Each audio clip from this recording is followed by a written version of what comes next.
graduated from Rowan University in the spring of 2022 with a sports communication and media degree. I got to actually call minor league baseball and G League basketball games while I was in school. And then I graduated, and as soon as I graduated, I went to NFL Films in Mount Laurel, New Jersey. And as much as I loved that experience, I miss putting on the headsets. I decided, you know what, talk is cheap.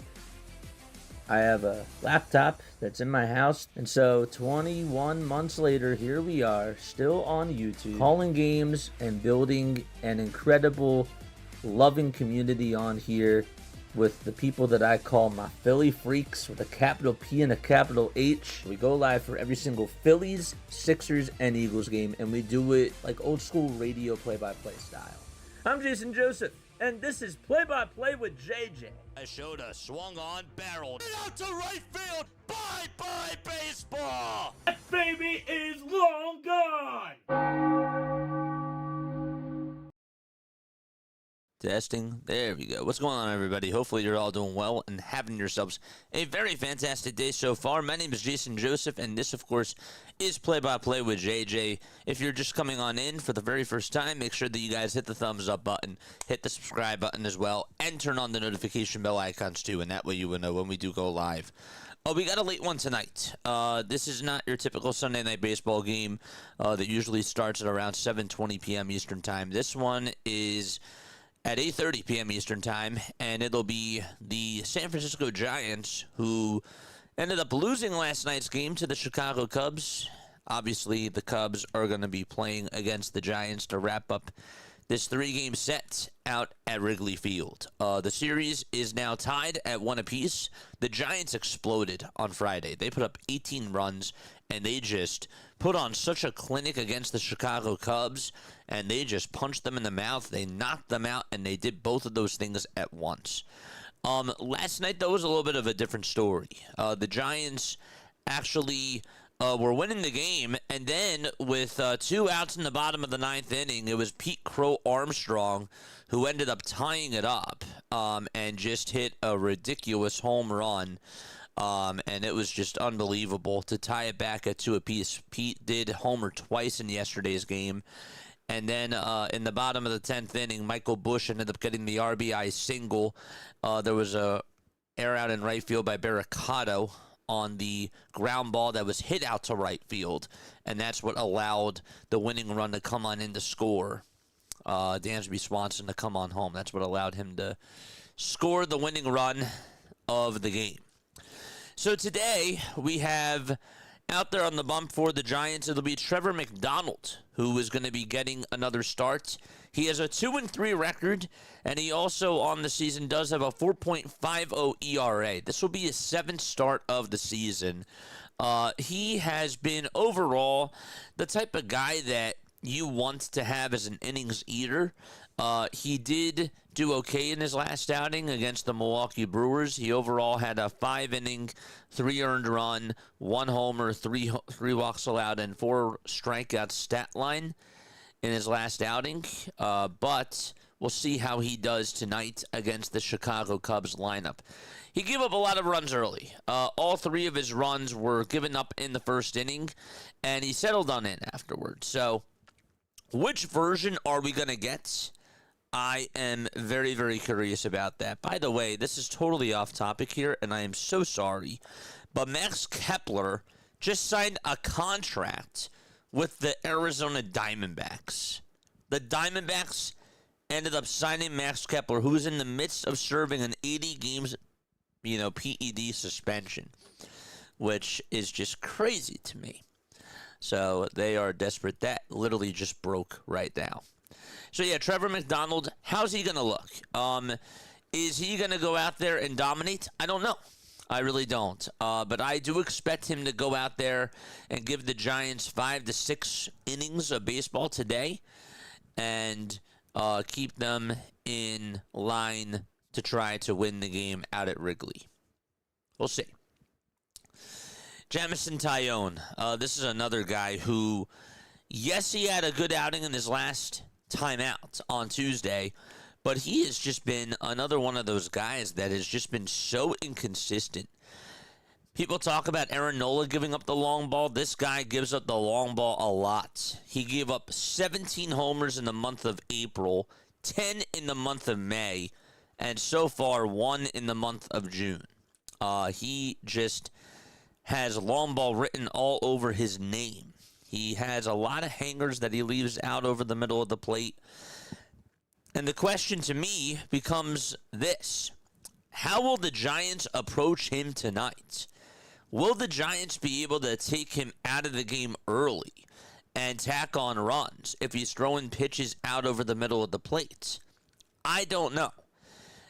And on the flip side, will Taillon actually continue to pick up right where he left off in his last outing against the Athletics? Now, they ended up losing by a score of 2-1, but both of the runs that he allowed, one of them was in the third inning, the other one was in the fourth. He did good. He did totally fine. He just gave up a long ball to Nick Kurtz and an RBI single to Zach Geloff. And that ended up being the difference of the game. But the Cubs were still involved. He kept them in there, and that was really his job that he had to do. But we'll see how he bounces or how he continues to do in tonight's game. So, final score predictions. Please tell me what your final score predictions are down below. Who do you guys have winning this game? And also, who is your most valuable player? Okay.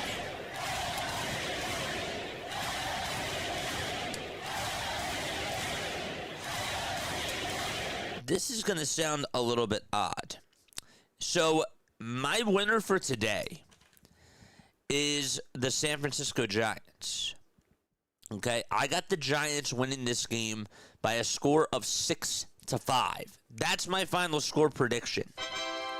I'm going 6-5 Giants. Okay? However, my most valuable player for today that I'm going to go with is Pete Crow Armstrong. This guy did homer twice yesterday. I think he has another game in him where he goes long and he gives the Cubs a clutch shot. That's my MVP. If we're talking about for the Giants, who do I think is going to stand out for them today? The guy that I have is Jung-Hoo Lee. Jung-Hoo Lee, I think today is going to have success against Jameson Taillon and whoever comes on out of the bullpen. I just really like how this guy is continuing to hit. He has been unbelievable in the month of June, and I'm just hoping that he continues to extend his hitting streak. He has gotten a hit in each game ever since May 14th. May 13th was the last time he did not get a hit. Ever since then, this guy has just been on such a tear. And he's not getting the credit that he deserves. He's scoring runs. He's getting on base. He's also getting extra base hits as well. And he's putting it all together. He started off the season so cold, and he is one of the hottest hitters in the National League. So that guy, I feel like, is going to be, if I were to pick an MVP for the Giants, that's an easy one. It's a no-brainer for me. So that is what I got for tonight's game. All right, so here we go. We'll get on into the starting lineups for tonight's game as well. There's the Phillies' final score from today. Let's put up the Giants' statistics right now. Okay, we'll do that. There we go. All right, so for the San Francisco Giants, they will have Casey Schmidt batting leadoff. He'll be playing out in left field. Then you got Rafael Devers batting second, playing over at first. Luis Arraez is the second baseman. He'll be batting third. And batting cleanup today is Willy Adames, who is the shortstop. And then fifth will be Jung-Hoo Lee, who is out in right field, batting fifth. Bryce Eldridge is the designated hitter. He'll be batting sixth. And then you got Matt Chapman, who is playing over at third base. That guy will be batting seventh. Daniel Suzak is the catcher for tonight's game, and he will be batting eighth. And last but not least, batting in the 9 spot is Drew Gilbert, who has been very good defensively out in center field for the San Francisco Giants. Also has been okay over the last couple of games or so. But regardless, again, the lineup for San Fran. It's Schmidt, Devers, Arise, Adames, Lee, Eldridge, Chapman, Suzak, and Gilbert. All in the lineup for San Francisco. All right. More final score predictions. Make sure that you guys comment those down below. I appreciate, again, you guys for being on here. But anyhow, Pete Crow Armstrong is going to be batting leadoff today. He'll be playing out in center field. Then you got Moises Ballesteros, who is going to be DHing. He'll be batting second. Michael Busch is going to be batting third, playing over at first base. And then you got Alex Bregman, who is out at third base. He'll be batting fourth. Fifth is Ian Happ, who is playing out in left field. Then you got Seiya Suzuki batting sixth, playing out in right. The shortstop will be Nico Horner today for the Chicago Cubs. And then you got Pedro Ramirez playing over at second. He'll be batting eighth. And Carson Kelly will round up the Cubs lineup, and he'll be catching tonight. And he'll be batting ninth. So again, it's Pete Crow Armstrong, Moises Ballesteros, Michael Busch, Alex Bregman, Ian Happ, Seiya Suzuki, Nico Horner, Pedro Ramirez, and Carson Kelly, all in the starting lineup today for the Chicago Cubs. And we should be ready to get things started in just a few moments. Again, let me know what your final score predictions are down below. The defense for the Cubs today. Over at first base, it's Michael Busch. At second base, it'll be Pedro Ramirez. And then at third, you got Alex Bregman. And at short, it's Nico Horner. In the outfield, PCA is out in center. And then you got Happ in left and Seiya Suzuki out in right field. Here's Jameson Taillon. We talked about the amount of long balls that this guy has given up. So far, in 66 and 2/3 of an inning, he has struck out 57 batters, but his ERA is at a 5.13. And he also has a 2-5 record. This will be his 13th start of the season. And we'll see how he performs under the bright lights tonight. Giants not having a closer cost them yesterday. PCA, back-to-back games with a home run from PCA? Nah, says DE. We'll see. We shall see, my friend. If you are new to my channel, don't forget to like and don't forget to subscribe to the channel as well. We go on for Phillies baseball. We also do other baseball games as well. We love the sport. It's the best, in my opinion. And here we go. Where are we? There we are. Ta-da. There we go. Okay.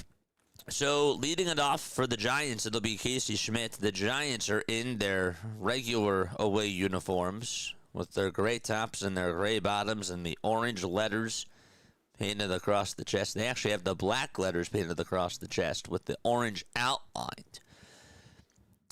The Cubs are 5-10 in games with wind blowing in. That's a weird stat. And on the very first pitch, as we start things off, Taillon is going to throw a strike, but it's fouled away by Casey Schmidt. All right, so let's take a little step. Let's take a little pause here. We should be good to go. Let us know how you like the 3D. Here's the 0-1 pitch. That is taken at the knees for strike two. More final score predictions, let us know down below. Giants also have their orange sleeves on and their orange and purple batting gloves, which are so sick, by the way. JJ, the Blue Jays won. That was a crazy game I saw. 0-2 pitch. That's a line drive hit down the left field line. That is a foul ball.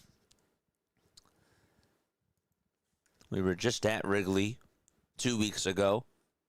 I was just at Wrigley with my family. That was so cool. The ball's 2 strikes. Here's the 0-2 to Schmidt. And that one is fouled. A couple of nights ago, Schmidt homered on the first pitch of the ball game, which was also kind of cool to see. Let us know how this looks, chat. Can you guys see the scores? The 0-2 pitch. That'll be down for a ball.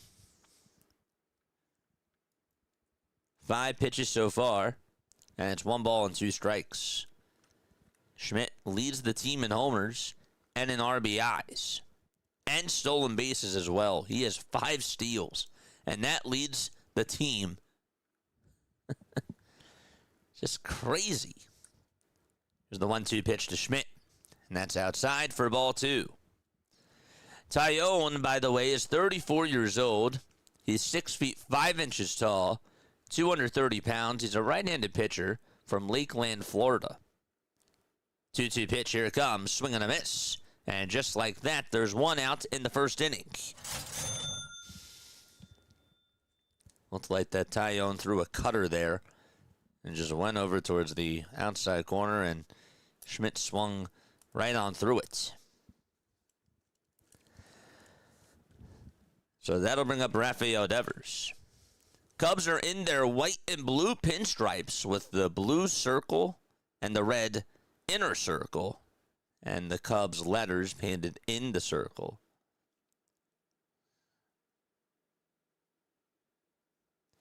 Here's the first pitch to Devers. That's going to be taken for a ball. And the 1-0 on the way, and that's fouled off. So it's 1 ball, 1 strike. Schmidt just struck out. Devers is up. Rafael Devers, ever since the beginning of May, has hit .276. Has gotten a lot of extra base hits. 1-1 pitch. And that misses outside for ball 2. The last time that Taillon ended up facing the Giants, got to go back to 2024. 2-1 pitch and a swing and a miss, as Devers was tardy on the fastball. It's been a while since he faced San Fran.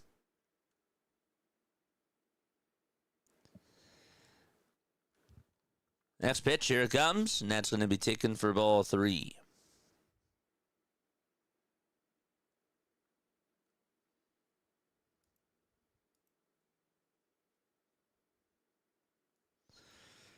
Actually, it wasn't even that long.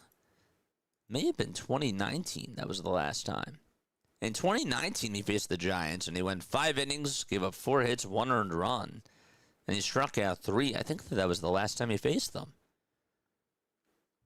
Next pitch on the way, that'll be taken for ball 4.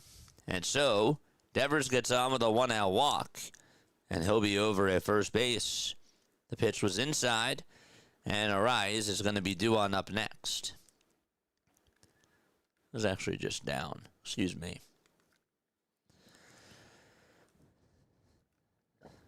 Top of the first, 1 out. And the pitch. That'll be in there for a called strike to Luis Arise. So 0-1 to him. Excuse me. I love how many seats there are behind home plate at Wrigley. Isn't it so cool? I think that's awesome. 0-1 is the count.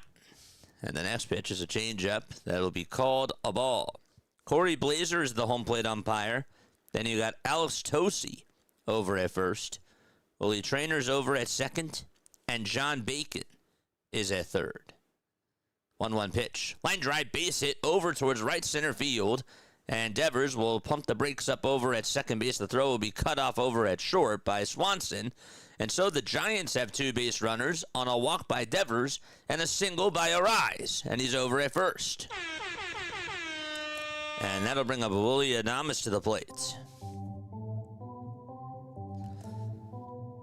Taillon has really struggled dealing from the stretch this season, and that was a hanger right out over the middle. Charge! Thank you so much, my friend. Good to see you on here. Here's the pitch. That'll be taken for a called strike at the knees.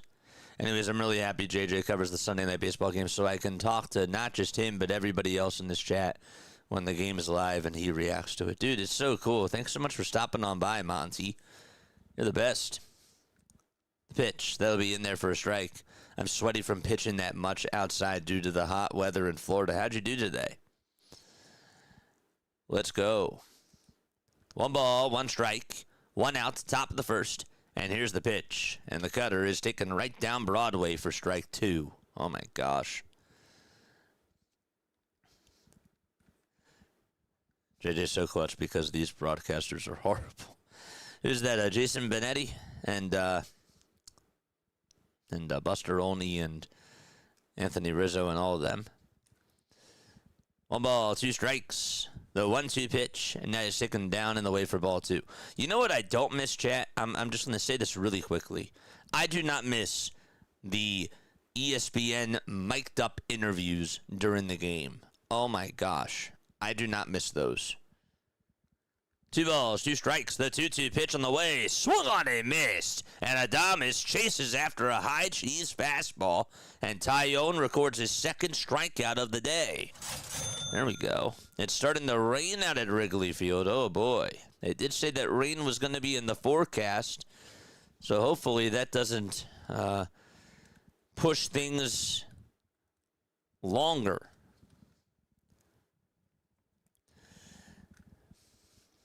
Two outs, top of the first. And here is the red-hot Jung-Hoo Lee. On the first pitch, Lee stares at a four-seamer at the knees for strike 1. He didn't want anything to do with that pitch. Can't believe Adames chased after that. Taillon is a four-seamer, a cutter, a sweeper, a changeup, a curveball, and a sinker. Uses the four-seamer a lot, though. That time he goes to the sinker, and the pitch is outside for a ball. No NBA or NHL tonight. Should get a good baseball crowd. That's good. That's good. That'd be awesome. The 1-1 pitch, and there's a line drive hit out over to left center field. That'll get down for a base hit. Devers will be rounding third. He'll come in to score. The Giants strike first, and they're up 1-0 as Arise stops over at third on an RBI single by Jung-Hoo Lee.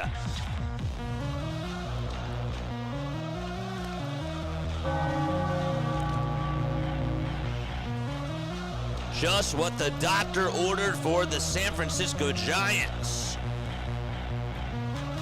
And that was a 2-out base hit by Lee. Looked like that one was down the middle. And he did an excellent job slicing it out to left center. Here we go. Here's the pitch. That'll be in there for a strike. Lee takes off. Goes the second. The throw's not in time.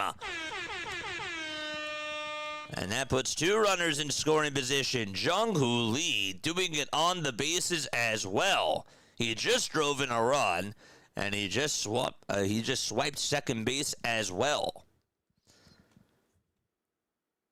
Good for him to be able to get that jump there. Eldridge comes on up, and he takes the pitch down for a ball. So it's 1 ball and no strikes. It's really 2 balls and no strikes now, because the first pitch was down for a ball before. That was when Lee was going. So the 2-0 pitch is outside for ball 3. Eldridge this season, 2 homers, 6 runs batted in, and an .822 OPS. 3-0 pitch, that'll be launched foul towards the left side and out of play. Eldridge is DHing today for San Francisco. McDonald will pitch the bottom of the first. The 3-1 pitch on the way. That's going to be flied out over towards left field, and Happ comes jogging on in to make the catch. But the Giants do get a run on an RBI single by Jung-Hoo Lee. And we're going to go to the bottom of the first out in Chicago. Okay, good stuff. Good stuff. All right, folks, if you're just tuning on in, we'll let you know what the Cubs lineup is for tonight. Pete Crow Armstrong is going to be batting leadoff, playing out in center. Then you got Moises Ballesteros, who is DHing. He'll be batting second. Michael Busch is playing over at first, and he'll be batting third today. And then fourth, you got Alex Bregman, who is playing over at third base in the cleanup spots. Fifth is Ian Happ, who is playing out in left field. And then you got Seiya Suzuki batting sixth, playing in right. Nico Horner is the shortstop. He'll be batting seventh. Pedro Ramirez is the second baseman. He'll be batting eighth for the Chicago Cubs. And batting ninth, last but not least, the caboose. That's Carson Kelly. He is the catcher for tonight's game for the Chicago Cubs, and he'll be batting ninth. So again, it's PCA, it's Ballesteros, it's Busch, Bregman, Happ, Suzuki, Horner, Ramirez, and Kelly in the starting lineup for the Chicago Cubs. They will be facing Trevor McDonald. McDonald has been with the Giants since 2024, and so far in his career, 10 games played, 8 starts, and a 3-3 record, and a lifetime 3.98 ERA. Now, this year, his earned run average is up to a 4.5, and he's gone 34 innings, and he has struck out just 31 batters. But the good news is that in his last game that he pitched, again, he allowed 3 runs in the first inning, but then he settled on in afterwards, and he ended up going 5 innings. He just gave up the 3 earned runs, including the homer that came in the bottom of the first off of the bat of Jake Bauers. It was just the 3-run shots. So we'll see how he does today, and hopefully the Giants, for his sake, he'll keep them in contention to win this game. Don't forget to like. Don't forget to subscribe. Great Phil's broadcast today, JJ. I appreciate it. After this, what we're going to do is after the game is done, we'll sort of do a post-game show for the Giants and Cubs game, and then we'll do a post-game show for the Phillies game too, because we didn't really get to do that today because I had to rush on out of here. So I do apologize about that. Here's the first pitch. That'll be in there for a strike. Jet Alaska is here in the chat. Here comes my Arise prop. Let's go. Congratulations to you. Hopefully it goes well today for Arise. 0-1, swing and a miss.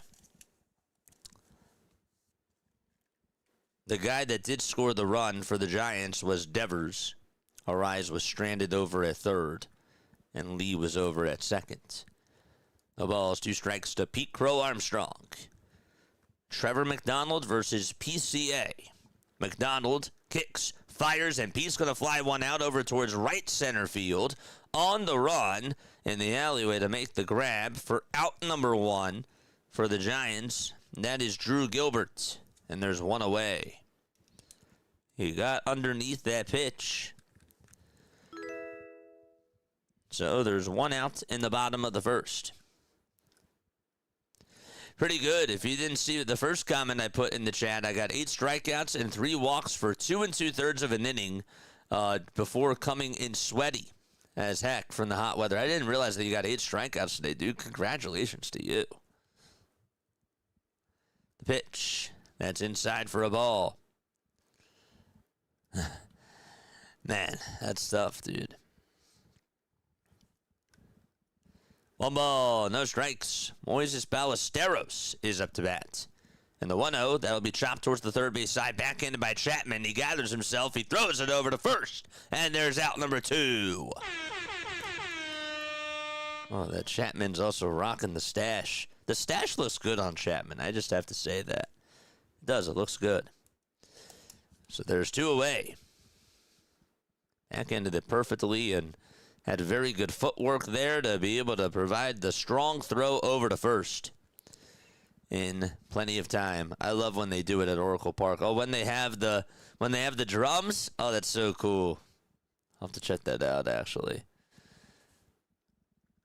Here's Michael Busch, and the first pitch will be in there for a called strike. 6 homers and 36 runs batted on in. The pitch. That's going to be fouled. So Dansby Swanson has the night off for the Chicago Cubs. Scored the winning run in last night's game.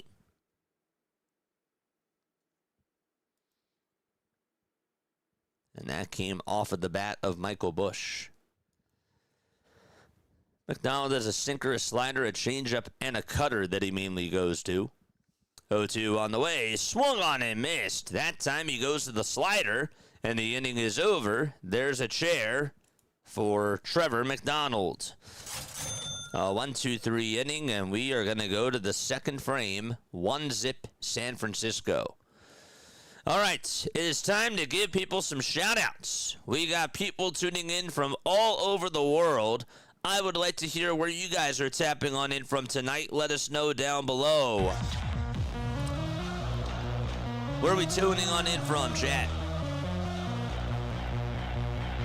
You think the Phillies could pry away Jung-Hoo Lee? They have good outfielder depth in the minors and no be sellers.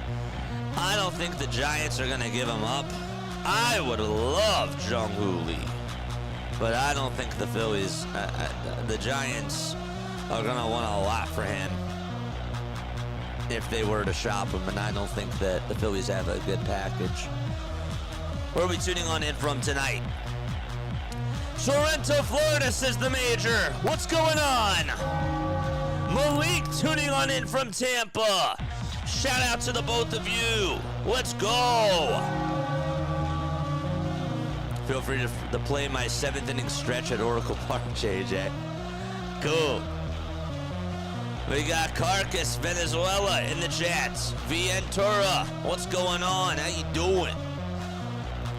Texas boy working in Kansas City. Let's go. M. Jimenez, how you doing? What's up, Jose? Keep it clean, my friend. Oh, man. Good to see everybody. Mark tuning on in from Philadelphia. Scott tuning on in from Australia. High fives all around, baby. Let's go. Good stuff. Nice, nice, nice. Folks, if you are new to my channel, my name is Jason Joseph. This is Play-by-Play with JJ. There was a previous pitch in the same upper right corner of the strike zone that wasn't called for some reason. I would have challenged it if the catcher or pitcher with ABS. If I was the catcher or pitcher with ABS. Gotcha. Gotcha. All right, so we are going to go to the second inning. Who is due on up? That'll be Bryce Eldridge, and then you got Matt Chapman and Daniel Suzak. So if you're keeping score, that is 6, 7, and 8 due up in the batting order. Here's the pitch. That'll be in there for a strike. Do your parents keep score when you're out there pitching? I know some parents actually do that. 0-1 pitch. Here it comes. And that's a strike called at the knees. The cutter was at 86. That thing danced on into the strike zone. You think that we'll win the series in Toronto with Sanchez pitching tomorrow and we were pitching Tuesday? I do, but I don't want to sleep on Toronto's offense because Toronto can string together good at-bats. 0-2 pitch, and that is outside for a ball. They have some good hitters on that team. They really do. Obviously, they got Vladdy. They got Akamoto. 1-2 pitch. That's inside for ball 2. George Springer is doing really well for them now. They got a good team. I think that they are sort of catching fire now over these last 4 games. They've won 3 of their last 4. Next pitch, and now it's 3 balls, 2 strikes. Really like that Yohendrick Panango player that they have out in left field. The pitch, and that is outside for ball 4. I didn't mean to say it like that, but Yohendrick Panango has been having a good year. Taillon is going to have a mound visit here with Craig Counsell and also the trainer. Something did not feel right, he's saying. And then something actually really didn't look right after that previous pitch that he threw. So hopefully he's okay.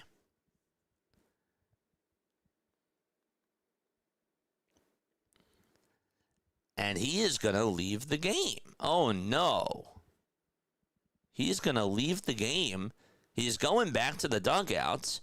And we're going to have a pitching change. Oh, my goodness. He said something did not feel right.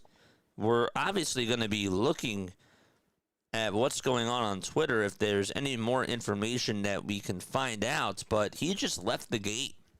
He just walked under his own willpower, and he just went back into the dugout, and the Cubs are going to have to make a decision here as to who they go to next. So that is going to do it for Taillon. He's still responsible for the runner over at first, but that was definitely unexpected. 1 inning, 1 earned run, 2 hits, and 2 strikeouts, also 2 walks allowed. And for Cubs fans, obviously, that's a big blow, too, because they're missing a lot of guys. They really are. So that is really not good. But we'll continue to monitor and see if there's anything that we hear on Twitter or just from somebody in the chat. He just walked on out of the game. He walks the first batter in the second and then calls the trainer out, and he's done for the night. I didn't see anything where I thought to myself, well, that's a little bit abnormal, but he did signal for the trainer to go on out there.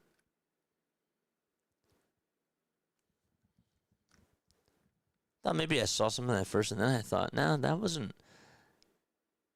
I saw him grimacing, but I didn't really see anything out of the ordinary.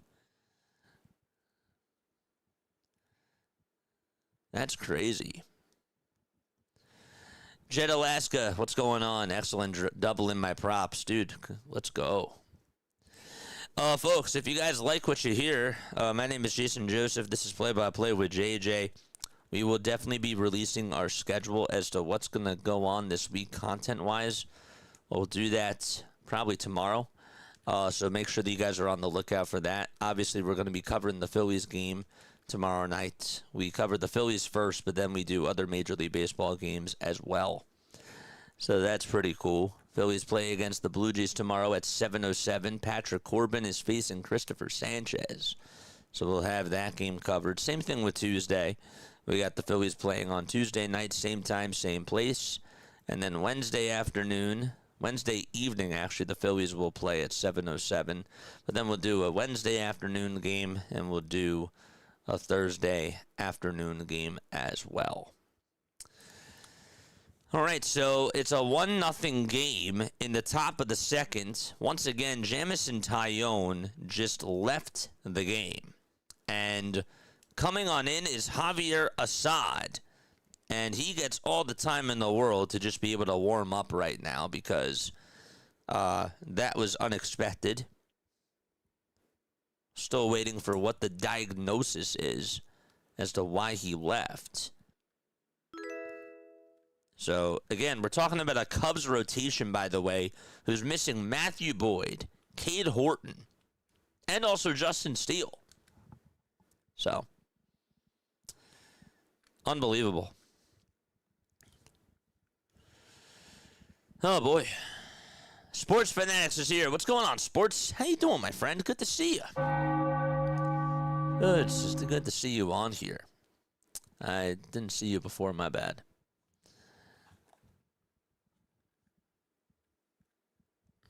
Yes, Eric, please do not spam in my chat, but yes, everything that you see on the 3D graphic is going on, except for when players go underneath the ground, or bats go flying in the air, and the batters don't even hold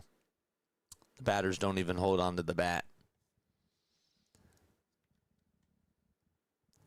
Yeah, I saw that, J-Man. Under thin, this is still going under Nines' tread. We'll see. We'll see. Just to put this out there, we have rules, chat. These are the chat rules. Okay. No spamming, no cursing, no spoiling the game, and no jerks in the chat. Don't be a jerk. Be a good person. That's it. It's literally right out here. If you have a problem, you can email me, Jason Joseph, on air at gmail.com. Okay, well, Javier Assad is still warming up. Daryl, thank you so much for the sub over on YouTube. And CJ, thank you as well. Appreciate it. Appreciate it very, very much. Taillon has left the game in the second inning. Don't know if it was an injury or not. We'll update when we get more details. Obviously, it was an injury. That's why he left the game. I don't know why they said this accounts it. I don't know if it was an injury or not. Clearly, it was. I mean, he looked like that. Again, I don't want to speculate, but we'll wait and see what the diagnosis is. But clearly, he was hurt. So up to bat next for San Francisco, as they come back on up to bat. There was a walk that was allowed by Taillon. It'll be Daniel Suzak who's going to come on up to the plate. Chapman walked. And there's still one out. Or actually, sorry, there's no outs in the top of the second. Suzak is 0 for 5 in this series so far.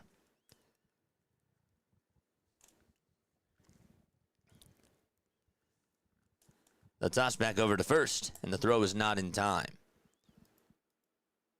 So again, if you're like, well, what happened to Taillon? We don't know yet. But he left the game after walking Matt Chapman. Javier Assad, his stats this season, a 5.88 ERA and 14 strikeouts as well. The first pitch to Suzak will be fouled back towards the screen.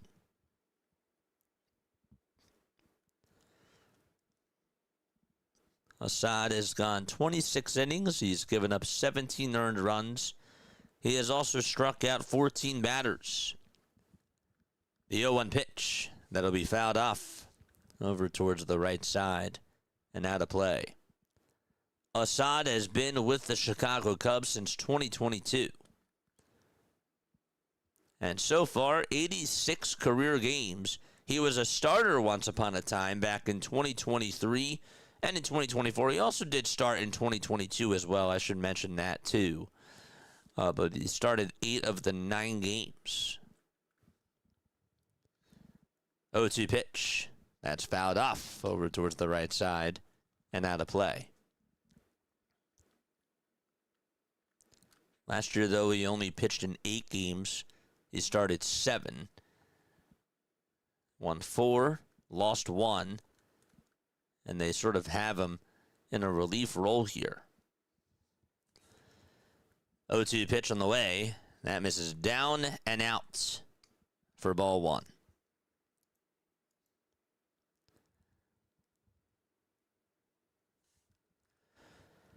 One ball, 2 strikes.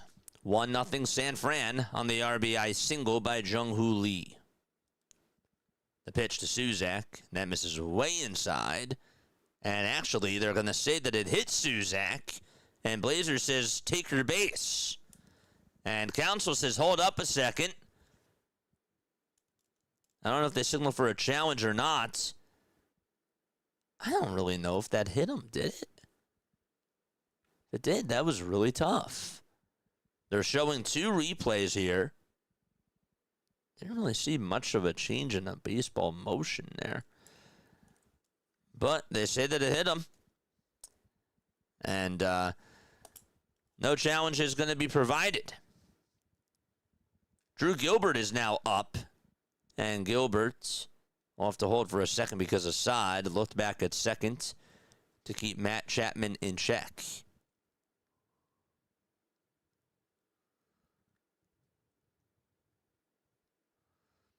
The pitch. That's going to be called a ball. Just a bit outside. Praying for Taillon. With the 3rd wild card team, the Giants are still technically in the race.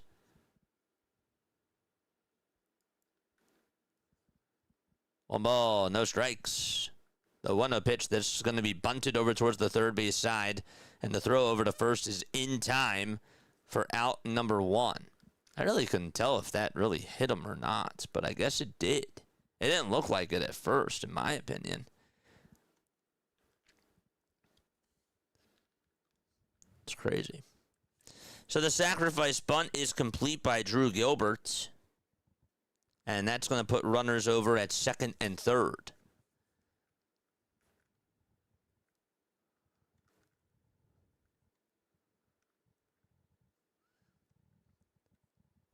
One out. And the pitch. This is to Schmidt.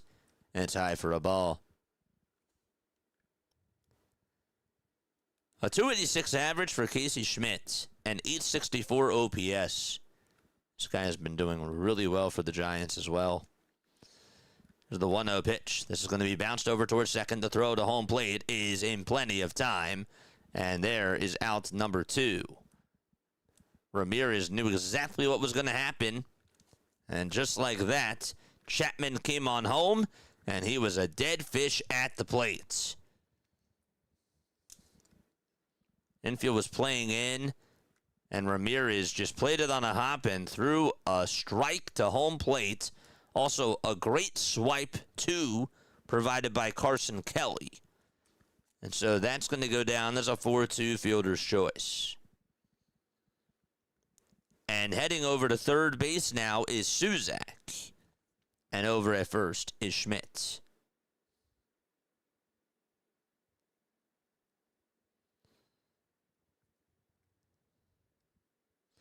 They're looking at this review here. Did the Giants challenge? I couldn't tell if the Giants challenged or not, but now they're showing a lot of different reviews, and he might be safe. Looking at this replay. The throw definitely had him beat. But the tag, I don't know. They didn't show if they were signaling for a challenge, but wow. Craig Counsell, Vitello is challenging, and he might have a case.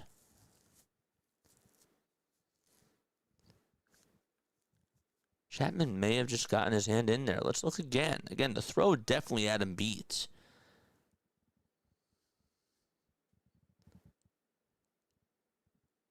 I think he's safe.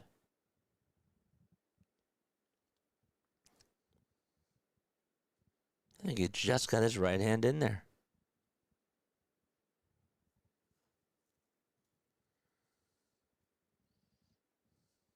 Wow. 1-0 Giants. And if this call gets overturned, that is huge. Because then that would make it 2-0 San Fran. And there would be runners over at first and third with 1 out. They're taking a long time to look at this.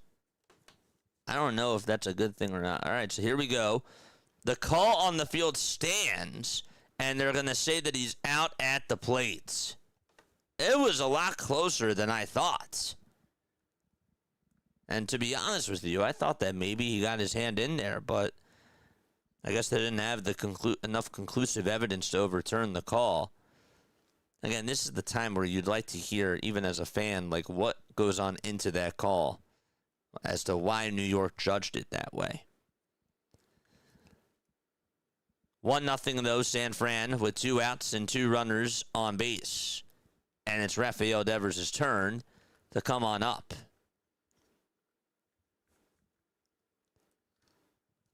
Wow. 2 outs, and here's the pitch. That's high for a ball.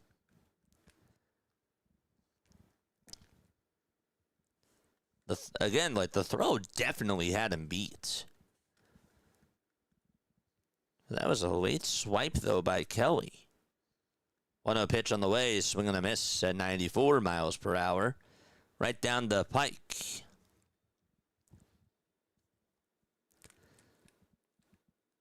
So once again, Jameson Taillon left the game earlier in the second inning after he walked Matt Chapman. 1-1 pitch, here it comes, swing and a miss.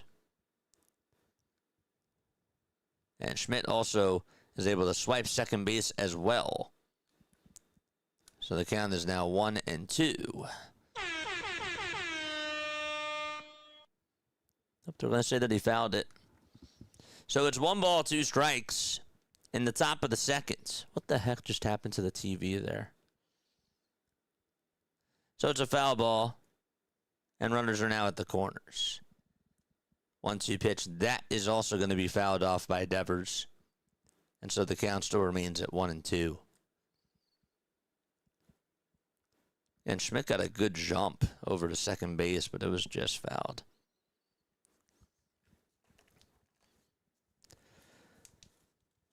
Thirteen total pitches for Javier Assad. 1 ball, 2 strikes to Rafael Devers. 1-0 Giants. Assad kicks and fires, and that's a called strike 3.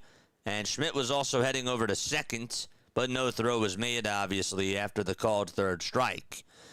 And so the inning is done, and we are going to go to the bottom of the second inning after all of that. What a bizarre inning that was. That was crazy.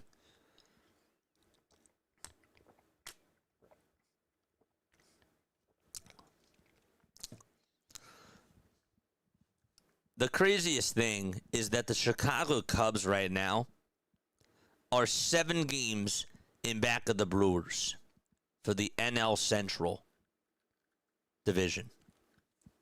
They are also 2 games in back of St. Louis. St. Louis has won 4 games in a row. The Brewers have won 3 in a row. And what makes it even crazier is that the Pittsburgh Pirates are a half a game in back of the Cubbies. They're 34-32. The Cincinnati Reds are now under 500. They've lost 4 in a row. The Pirates have also lost 3 in a row.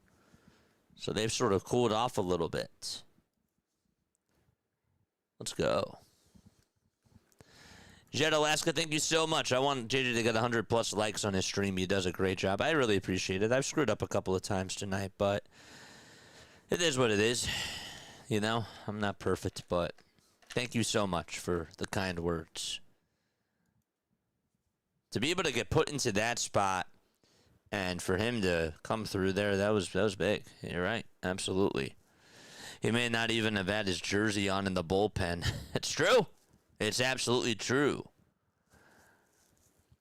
Rising Rhino Raid? Oh, man. DJ Gene, what's going on, dude? It's been a while since I've seen you on here. Good to see you, my friend.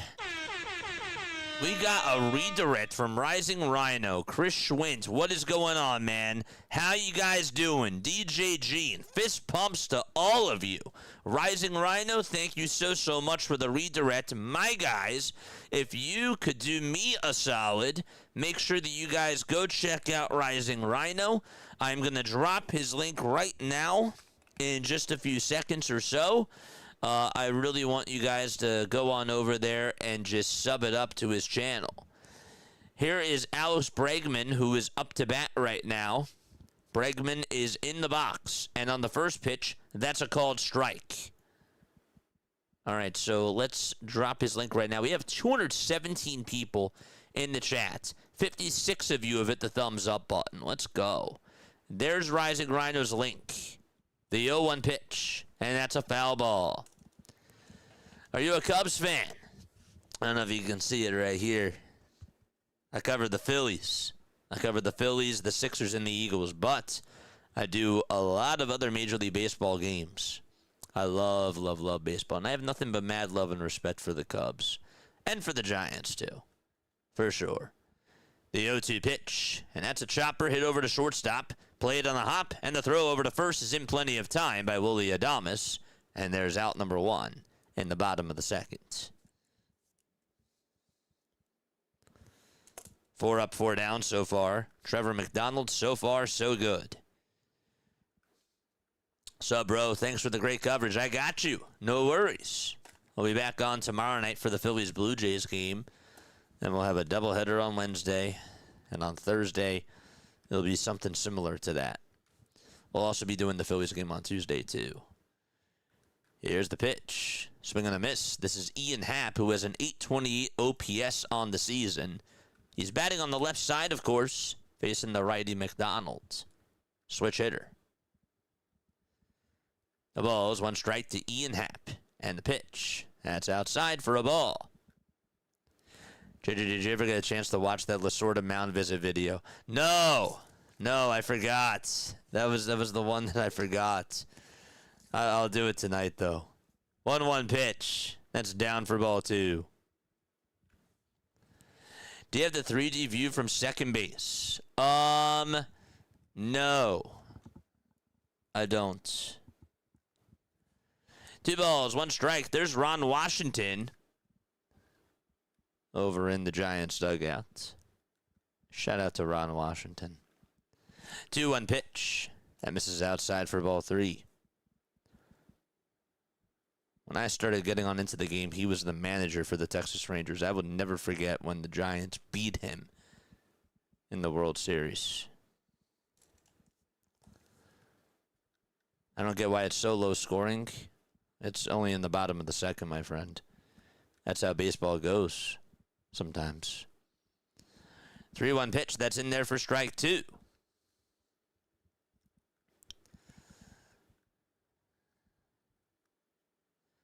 The 3-2 pitch on the way. Strike 3 called right on the inside corner, and Happ is down looking on strikes. That was a nasty pitch. Happ thought maybe it was going to go inside. He froze, and he has to walk back to the dugout. One word to describe the Phillies season so far. Unpredictable.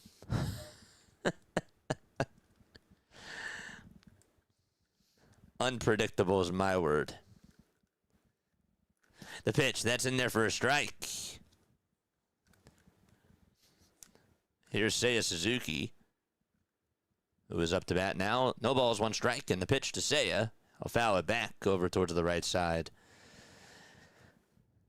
So the count is now 0-2. McDonald with 19 pitches so far has looked pretty good. Cubs are in their white and blue pinstripes with the Cubs logo patch over on the left side of the chest. And the next pitch, now it's 1 ball, 2 strikes. Daryl, thank you so much for the sub over on YouTube. I really appreciate it, my friend. 1 ball, 2 strikes, 2 away, bottom of the second. McDonald kicks and fires. And this is grounded over to third, picked up by Chapman, and the throw over to first is dug out by Devers for out number 3. And we're going to go to the top of the third. 1-0 San Francisco. And so 6 up and 6 down for Trevor McDonald. Let's go. All right. Good stuff so far. JJ, it should be 10-7 through 2. This guy, I put it in quotes. What's up, Dr. Delay? How you doing, my friend? Another friend of the channel, absolutely. Dr. Delay, for all of your Pittsburgh Steelers, Pittsburgh Pirates, Pittsburgh Penguins needs, he also does college football. He does college basketball. He does the March Madness, and he does other NL Central Major League Baseball games as well.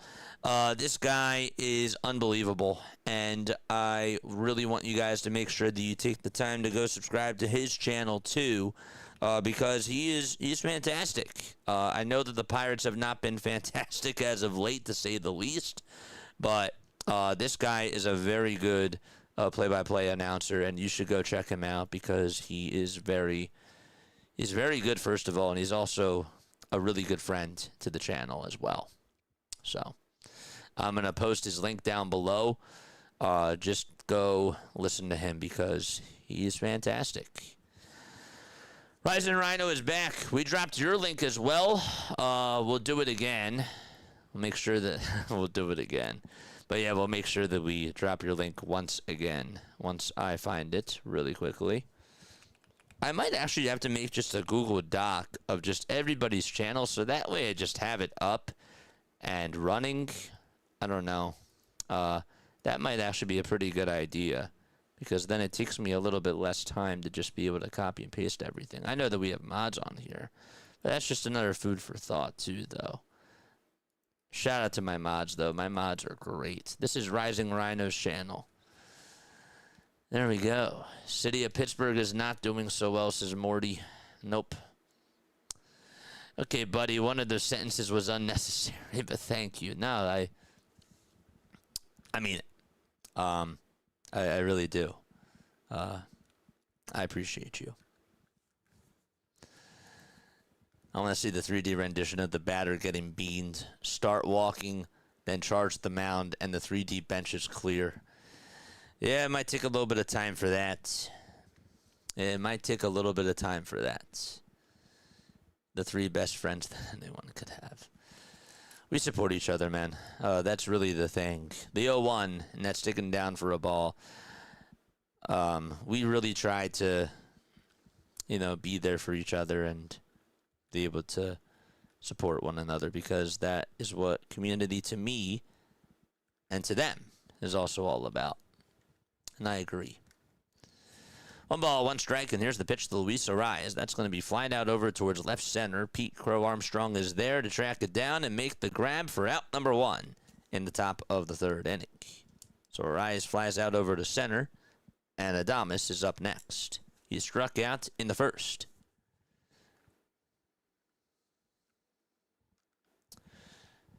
Do we have more low-scoring talk? Is that taco guy back, says Justin? Yeah, I think you might actually have been hidden on the channel by me. I actually don't remember if I hit him or not. I don't remember. But that's funny. 1 out, top of the 3rd, and Adames takes ball 1 outside at 90 miles per hour. So it's 1-0. Adames is 30 years old. Obviously signed that 7-year, $192 million contract a little bit ago with the San Francisco Giants. The pitch. Now it's 1 ball, 2 strikes. 7 years, $182 million, by the way. I was like, off the top of my head, I think it was 192, but I should have known it was 182. 1-2 on the way, swing and a miss, and Willie Adames goes down on strikes for the 2nd time today, chasing after another fastball that he just could not catch up to, and there's 2 outs.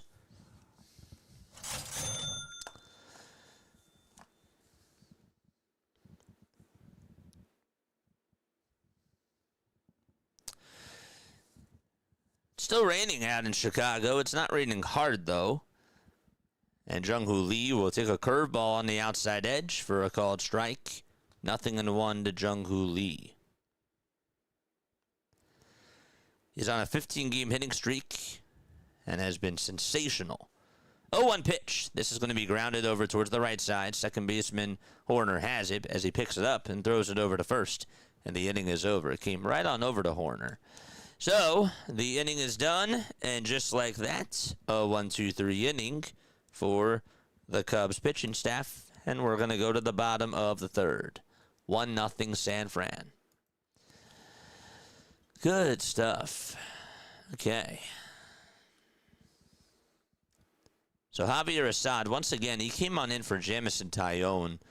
Taillon just went 1 inning, and they still haven't disclosed what his injury was, but he walked Matt Chapman to start off the 2nd, and really, it was after ball 4, he signaled to the trainer, and he just said, come on over here, I don't feel right. And he was walking under his own willpower, but he left the game, and he ended up going back into the tunnel, and we have further word to hear. We have not heard anything just yet. For the Cubbies, they will have 7, 8, and 9 due up in the batting order. By the way, that was Pedro Ramirez who made the play over at second base. Nico Horner's playing over at short because Dansby Swanson is not in the lineup today for the Chicago Cubs. Mr. Happy, how did the game go? I caught a foul ball from Schwarber in his last at-bat. No way.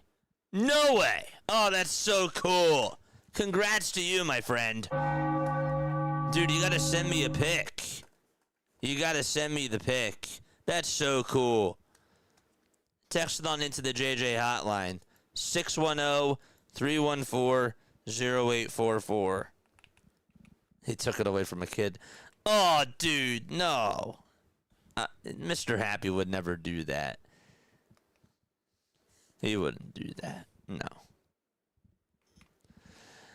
I was 300 level right behind home plate. Oh, that's so cool. Wait. That was in what, the 8th inning? When was he up to bat? I kind of remember that there was a foul ball behind home plate that Schwarber did have. That's really cool. And sorry, that was the wrong exclamation point. There it is.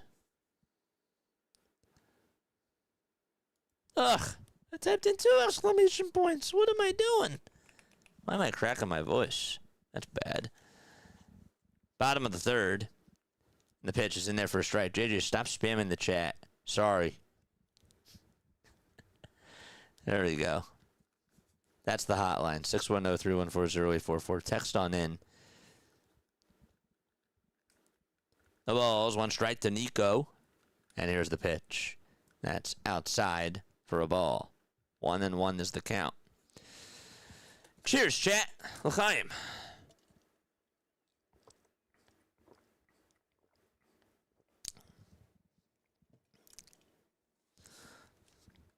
The pitch, swing and a miss.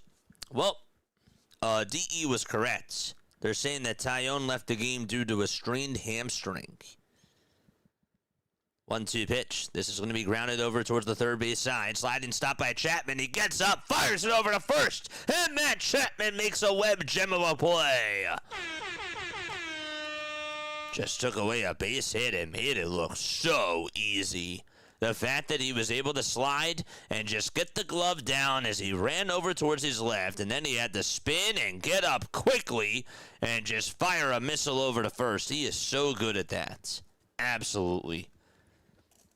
Great play by Matt Chapman, and there's 1 out in the bottom of the 3rd.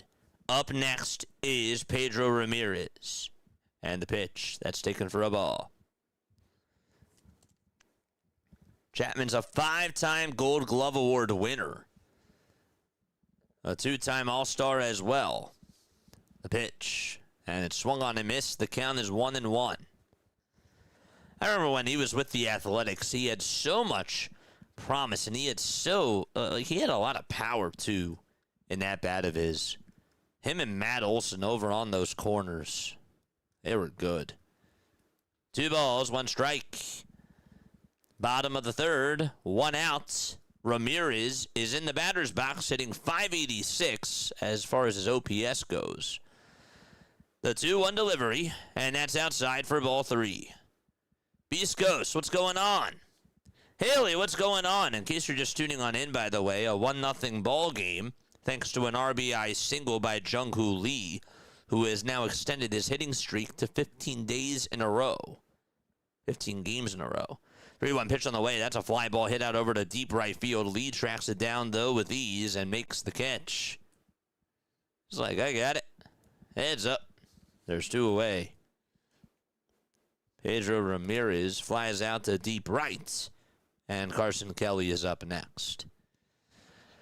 JJ, do you always do games on Sunday evenings? I usually only watch the Phillies with you on in the afternoon. I try to do Sunday night games. I also do other afternoon games as well throughout the week when the Phillies aren't playing. So we've done 31 non-Phillies games this season. 31 non-Phillies games. And we've done 23 World Baseball Classic games. So we've been doing a lot, for sure. The ball is 1 strike. This is Carson Kelly, the former Diamondback, is going to foul off the next pitch, and it's now an 0-2 count. But so good to see you on here. District Nation is also here. What's going on, man? Another friend of the channel. Look at all the content creators are on here. This is awesome. The ball's 2 strikes. I always love it when I see you guys. You guys all do an awesome job. 0-2 pitch on the way. Ground ball, base hit past the dive of Devers out to right field. Lee gets over to it. and an opposite field single by Carson Kelly over on the ground. And so a 2-out single for him. There goes the no-no. There goes the perfect game. And so Pete Crow Armstrong is up next. Let's go. Here is District Nation's channel. He has 366 subs. I really want him to continue to grow because he is so awesome. So please help a brother out. Help two brothers out. And let's try to get our friends more subs. Pitch to Pete. That's a ground ball, base hit back up the middle. And so rounding second and putting on the brakes is Kelly as Gilbert fires it on in as quickly as possible. And so another 2-out single. And Trevor McDonald is in a pickle right now. But the Cubs have 2 runners on base.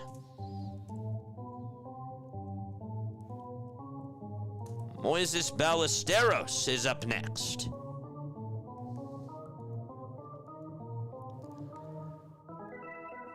George! Still drizzling out in Chicago. Game got started at 8:30. Ballesteros 0 for 1, grounded out in the first. 6 homers and 21 RBIs on the season. McDonald fires and the pitch is inside and high for a ball. He did very good to get the first 2 batters out, even though he got some help from his defense, I should say, over at third from Matt Chapman. Regardless, he had the 2 first batters that he faced out. And has given up 2 singles in a row. 1-0 pitch, that's going to be taken down and inside for ball 2. Bregman is in the hole, and on deck, it's Michael Busch. 2 balls, no strikes. Tying run over at second. Go-ahead run over at first. The 2-0 delivery, and that's chopped foul towards the right side.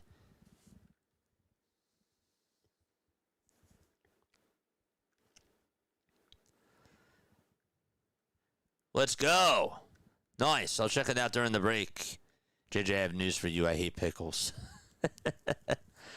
Really? I'm shocked.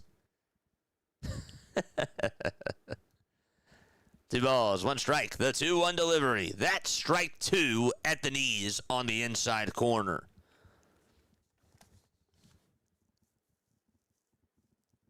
I don't like pickles either.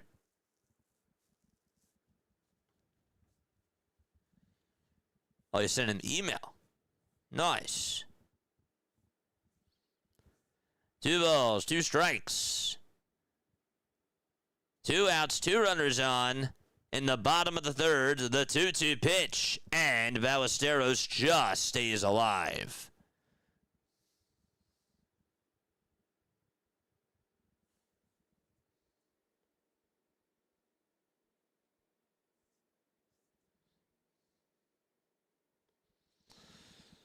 I got your email, my friend. Dude, that's so cool. Oh, it's so sick. You caught a shorter foul ball today? Oh, that's so awesome. The 2-2. That's a foul ball. That's so cool.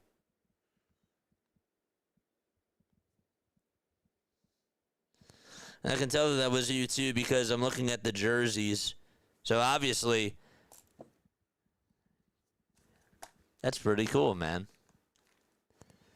2 balls, 2 strikes. McDonald with his 41st pitch, and that one is fouled yet again. I'm not a Nola lover, but he used to be a lot more consistent of a pitcher than he is now. See, we're on different sides of that. I used to really love Aaron Nola. But it's different now. 2 balls, 2 strikes. The 2-2 pitch on the way. That's grounded back up the middle for a base hit. And the Cubs are going to tie the game 1-1 in the bottom of the third. Pete Crow Armstrong stops over at third. Ballesteros gets the RBI single. Kelly scores. And that's 3 singles, all with 2 outs for Chicago.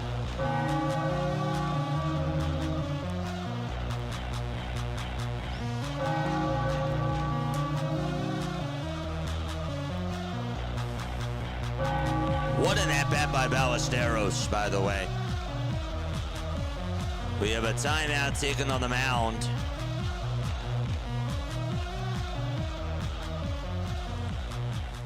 He fouled off 3 pitches in a row and then just punched a single out over towards center. 2 away, still in the bottom of the 3rd. And it's Michael Busch's turn to come on up. Busch did strike out in the 1st.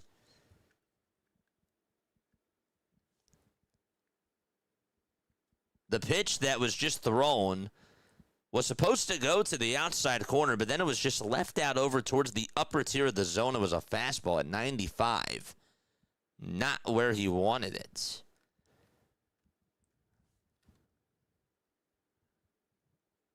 Two outs. And the pitch, swinging and a miss. Getting to see Bryce that heated had to have been amazing. I was there when Bryce threw his helmet after Angel Hernandez tossed him out of the game. I was there for that. That was when they played, who was it, the Pirates? I remember I was there. I was there with my cousin. That was cool.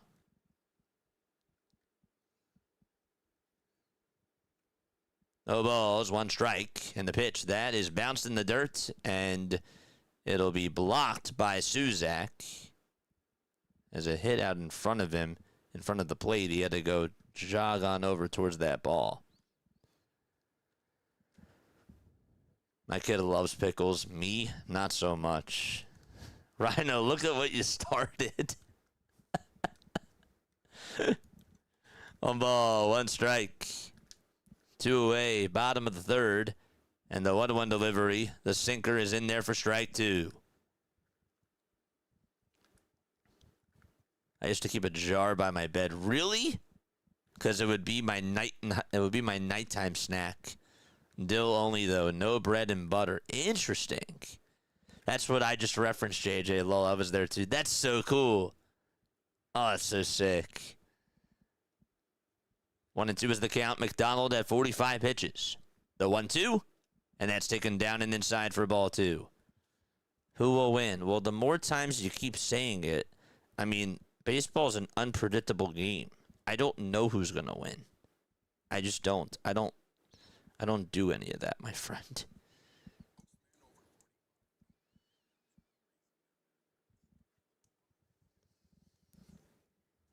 Two balls, 2 strikes. Bottom of the 3rd. 2 outs. The 2-2 pitch. And a swing and a miss. And the inning finally comes to an end. We're going to go to the top of the 4th. We're tied at 1. The Giants and the Cubs are playing each other out at Wrigley Field. And they'll be right back. All pickles are not equal.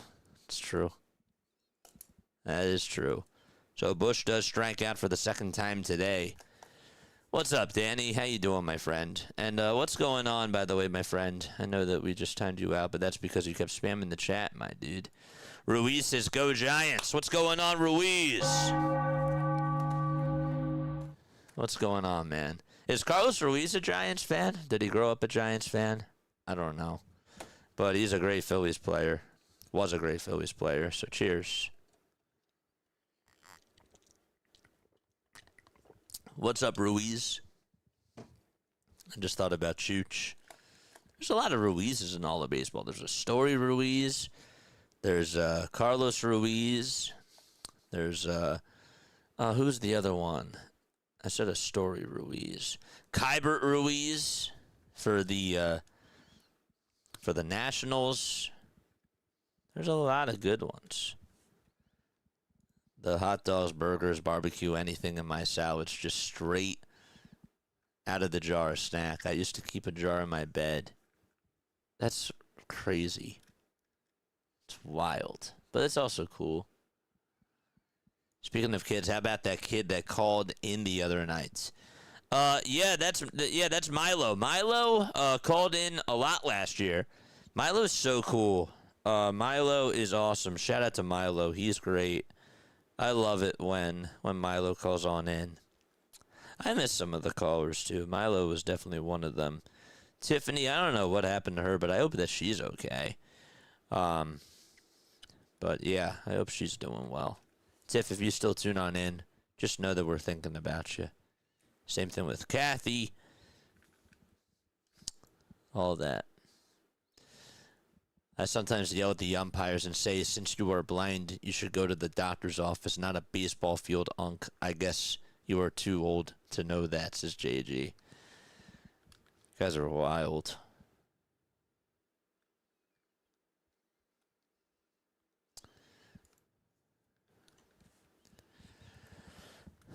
All right, here we go to the top of the fourth.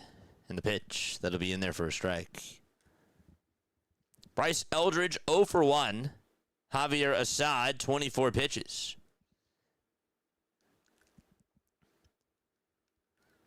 That is going to be in there for strike 2. 200 for a Giants versus Cubs game, JJ. That's awesome. That's so cool. Thank you again so much for coming on here to tune on in. Hopefully you like our play-by-play coverage and that you get to subscribe to the channel. It is free. 0-2, and that's taken down for a ball. And please, again, go support District Nation. Go support Rise and Rhino. And also Dr. DeLay as well. The 1-2 pitch. And that is outside for ball 2.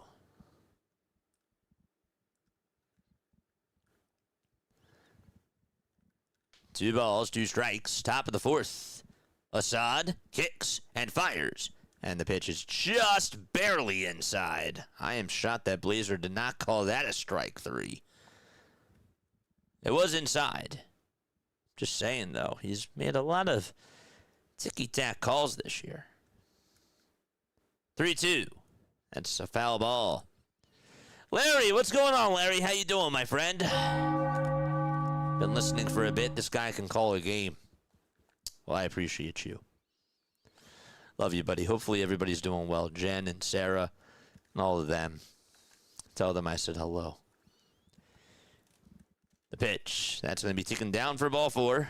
And so there's a leadoff walk here in the top of the 4th inning. And that's from Bryce Eldridge. He gets on for the first time today. And Matt Chapman is up next.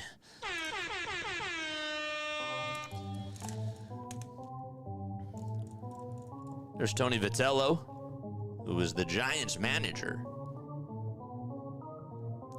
Here we go. Charge! Pitch on the way. This is going to be grounded over towards the third base side. Played on the hop by Bregman. He barehands it. Can't make the throw. He bubbled the baseball, and everybody's going to be safe. 2 runners on base for San Francisco. And Bregman fumbles the baseball after he tried to barehand it on the hop. And so we have runners at first and second for the Giants.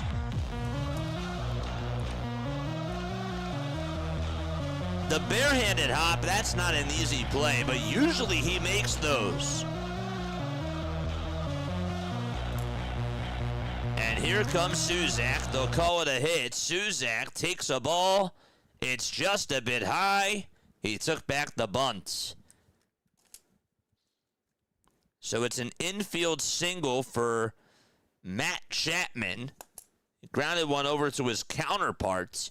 And Bregman just could not come up with the play there. Came jogging on in, tried to barehand it on the 2 hops. And he could not do so.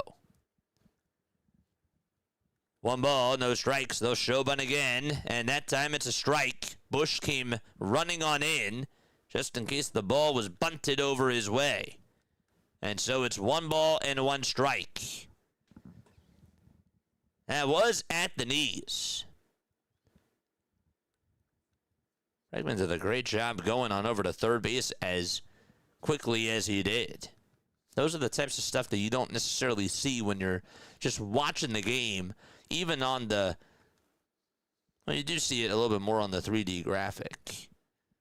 The 1-1 pitch, here it comes, and that's upstairs. And Suzak takes it back. It's 2 balls and 1 strike. Hit that thumbs up button and hit that subscribe button as well, folks. 2-1 is the count. Gilbert, who had a sacrifice hit his last time up.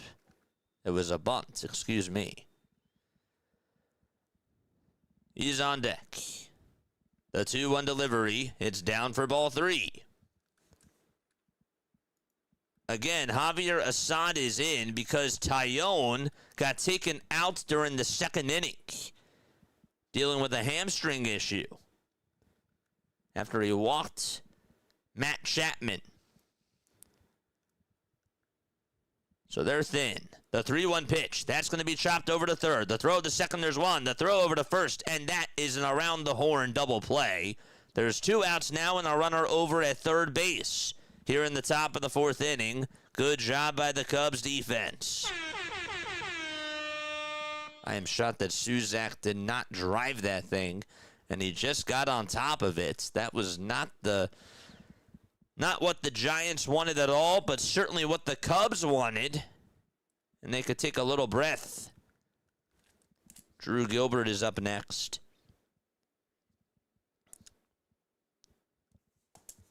He was also ahead in the count, too. 2 away, top of the 4th. And the pitch, that's fouled back. Gilbert's helmet almost came flying off. Holton says, I need one more hit. Let's go.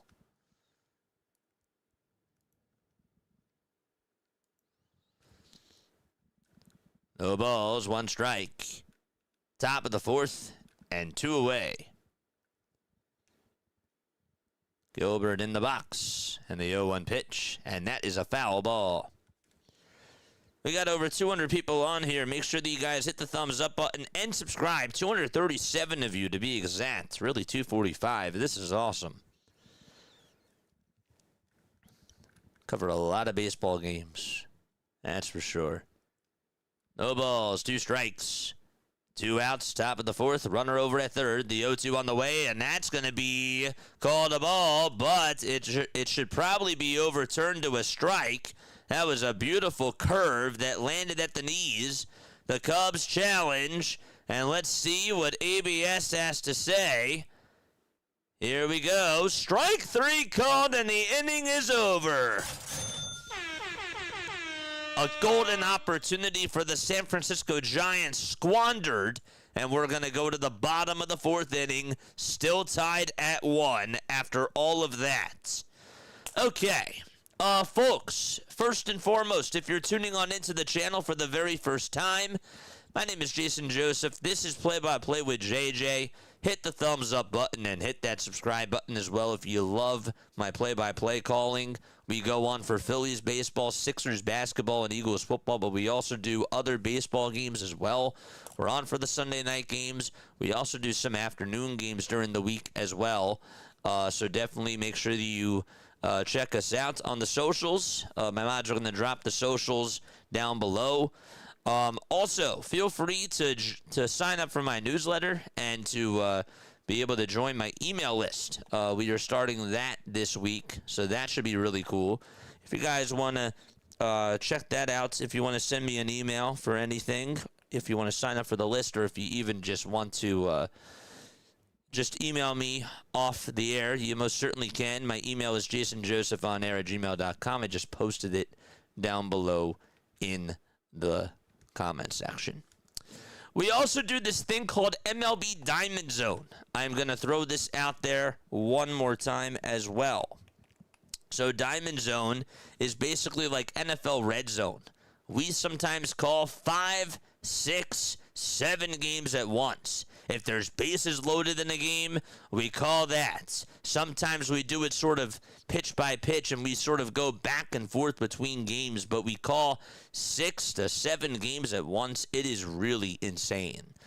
Usually a lot of the time when we're on, we do like 3 to 4, but we've done 6 to 7 at once, and it's so much fun. We use the 3D graphics just like what you see. And sometimes we leave the 3D graphic on and then we call another game. It's really easy to follow if you're a big into like the sports betting stuff, or if you're into fantasy baseball, or if you're just like, I want to hear JJ call 7 different games at once. I just want to listen to how that sounds.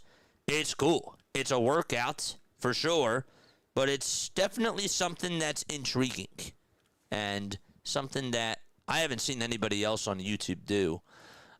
So That's been a lot of fun. That's MLB Diamond Zone. Diamond Zone is this. 1 second. Where is it? There it is. This is what Diamond Zone is. Oh, good. Haley dropped it. I missed that. Sorry, Haley. 1-0 pitch. It's in there for a strike. Shout out to Haley. Shout out to the mods. I appreciate you guys. There's the emails. Look at the mods working. 1 ball, 1 strike. We're in the bottom of the 4th. Bregman is up.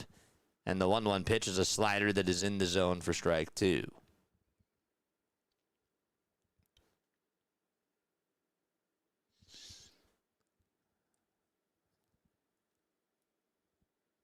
The 1-2 on the way. Swung on and missed. A slider that was outside and low. And Trevor McDonald with his 4th chair of the evening. 4 strikeouts in 3 1/3 of an inning. Bregman is down on strikes. And Ian Happ is up next. Chua, thank you. I appreciate it. Here's the pitch. That looked a little bit low, but it's a called strike anyways.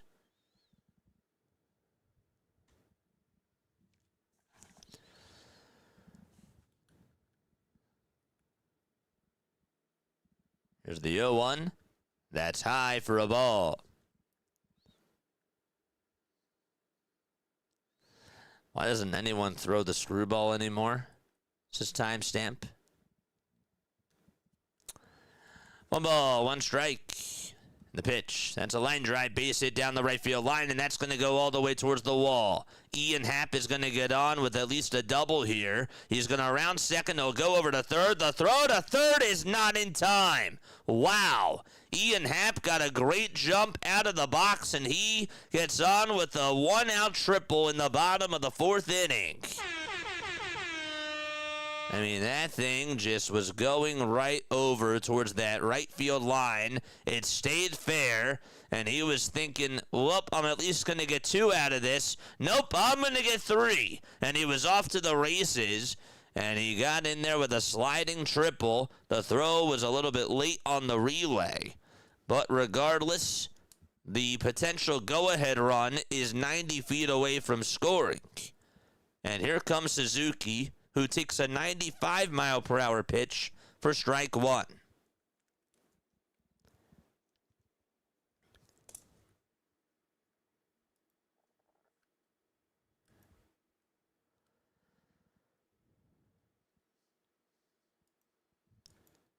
The 0-1 pitch, and that is a foul ball. Happ did have 1 triple coming on into today.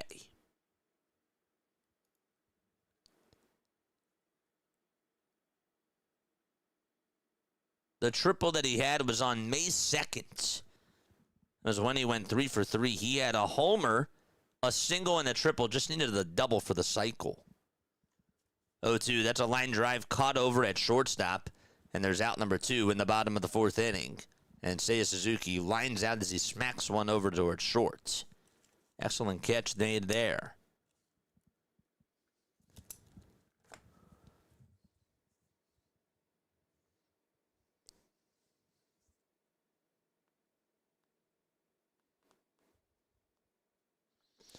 Well, how come many pitchers don't throw the forkball anymore?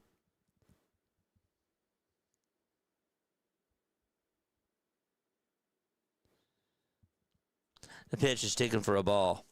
I mean, they do say from Google AI that it's because the screwball, according to baseballreference.com, has damaged pitchers' arms, coupled with the invention of less taxing, highly effective alternatives.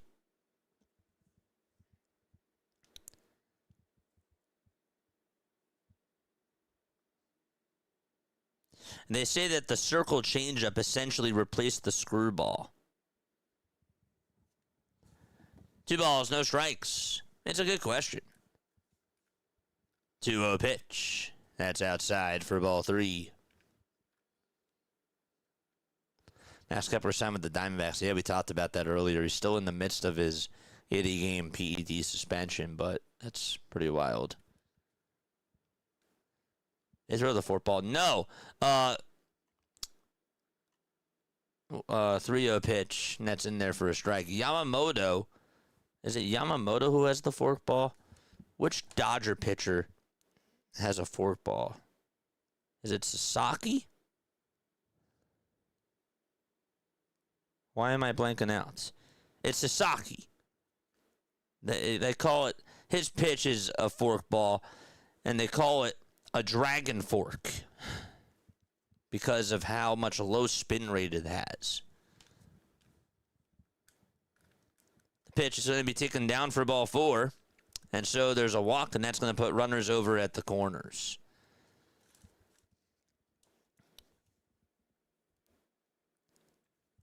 So Horner does get on with a walk, and Pedro Ramirez is going to be up next. McDonald is going to have a conference with all of his teammates on the infield.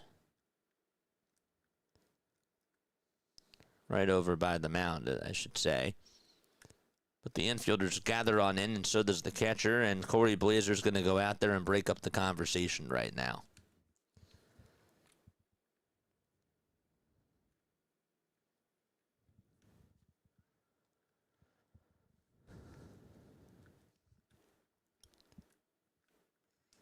Runners at the corners.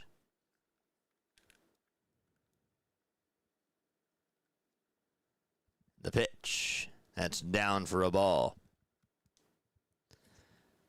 Pedro Ramirez lined out in the third. He's a left-handed hitter. Plays over at second. The 1-0 pitch. That'll be chopped foul over towards the right side.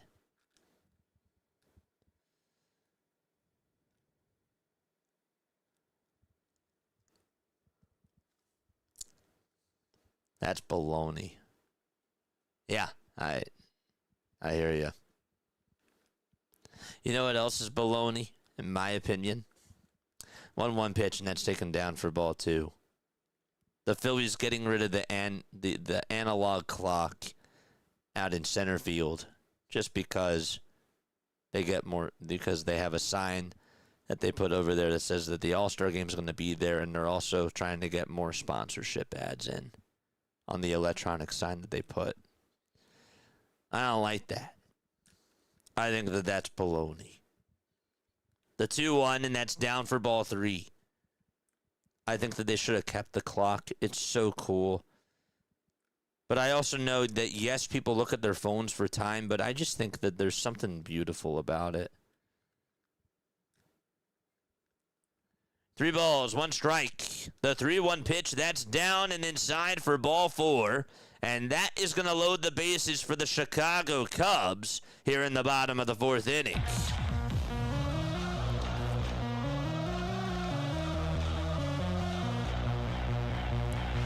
What's up, Chris? How you doing, my friend?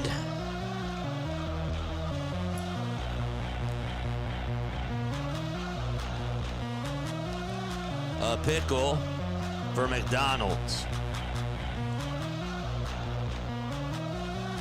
Kelly, am I making you hungry for pickles? The pitch, that's in there for a strike. I agree, Mark.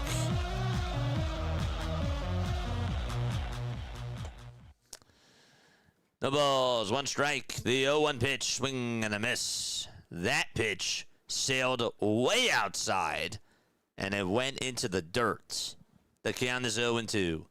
Anything that doesn't have an ad plastered on it is seen as a wasted space these days. It's crazy. Unbelievable. No balls, 2 strikes, 2 away, bottom of the 4th. 1-1 game.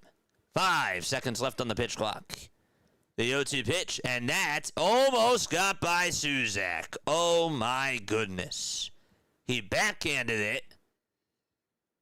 That would have been a wild pitch, but he just leaned over far enough to catch it. That saves a run.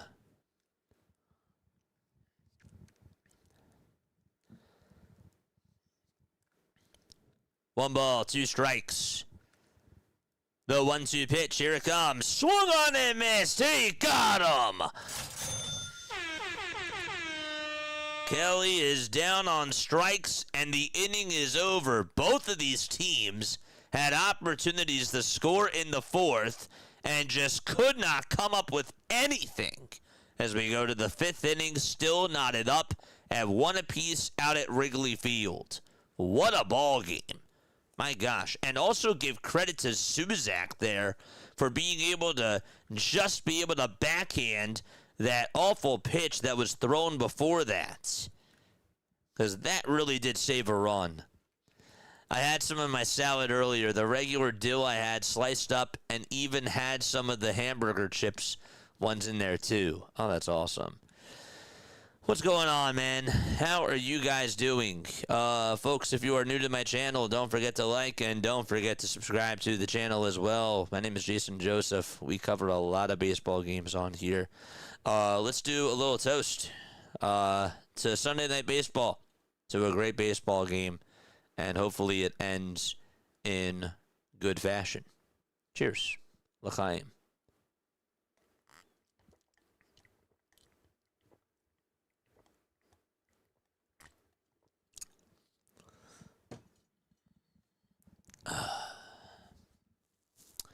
That was good. Tomorrow we got Phillies and Blue Jays at 7:07. And then Tuesday, same time, same place, Phillies and Blue Jays at 7:07. And we'll fill out the rest of the schedule as follows for Wednesday and Thursday as well. If you did just subscribe to the channel, let me know who you are down below, and I will make sure that I give you a proper shout-out. For sure. Cheers, bro.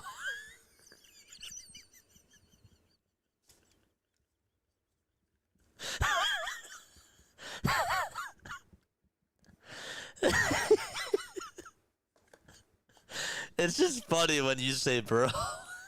It's nothing bad. It's just funny. I love it. Oh man, cheers. I appreciate you guys. Giants can never close out a game or an inning, says Chris. Hey, Phillies fans, how do we feel about that statement? I feel like we even said it today. Who was it, Morty that said it? That Aaron Nola just, on 2 strikes, just can't get a batter out. It's insane. Mr. Happy, I appreciate you, man. I appreciate you very, very much. All right, so here we go, top of the 5th, and on the first pitch, there's 1 out, thanks to a line out over towards first. It was actually played on a hop. It was played on a hop first. I thought maybe it was lined, but no. It was a 1-bouncer hit over to first. You couldn't tell on the camera, but it's an unassisted ground out over to first base, and there's 1 away. Thanks for giving us a lot of notice on that, NBC. Here comes Rafael Devers. First pitch is in there for a strike. The second pitch, that's outside for a ball. So it's now 1 ball and 1 strike to Rafael Devers. Schmidt's the one that grounded out over to first.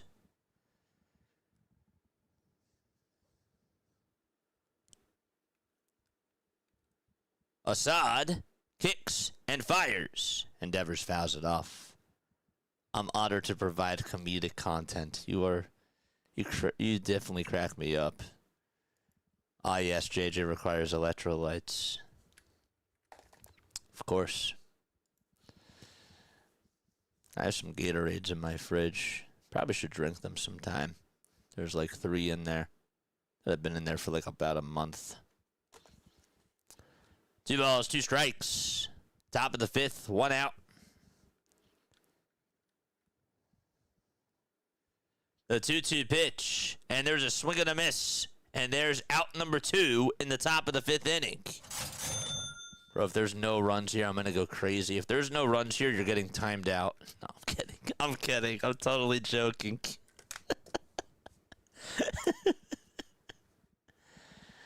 Shout out to you, Shred.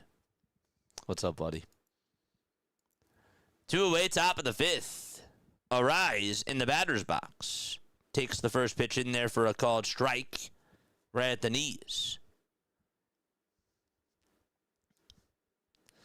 Oh, I got the red ones, and I think I got one blue in there. I'm just messing with you, man. What's going on, Tread? How you doing, my guy? 1-1 pitch. That's a fly ball hit out over towards straightaway center. Pete Crow Armstrong is there, and the catch is made, and we're going to go to the bottom of the fifth. We're still tied at 1 apiece. And we are going to go to the bottom of the fifth inning. Okay. Evers flies out to center. There we go. As a Mets fan, what's up, Henry? How you doing, man? They have to be happy. Only 5 games out of the wild card spot with all the injuries they have. Now it's time to make a run. But I do like the Cubs as well, says Henry. Man, oh, man. Good to see you on here, my guy. Fist pump to you. Fist pump to you.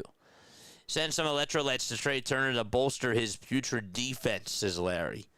Maybe that'll get him to stop backhanding. Ground balls over at short.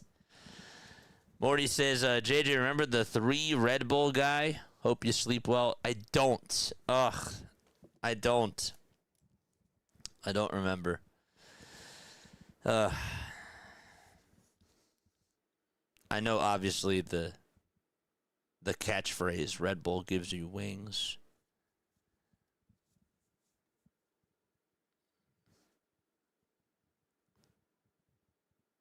The Spurs are playing like they don't want it, says Tread.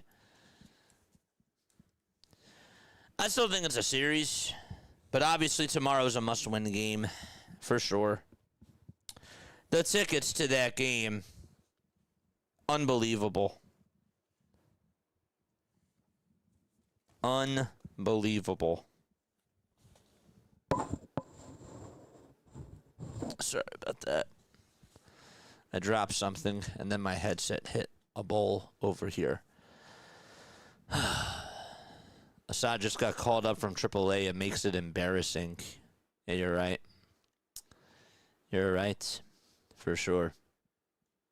Anthony, thank you so much for the sub over on YouTube, my friend.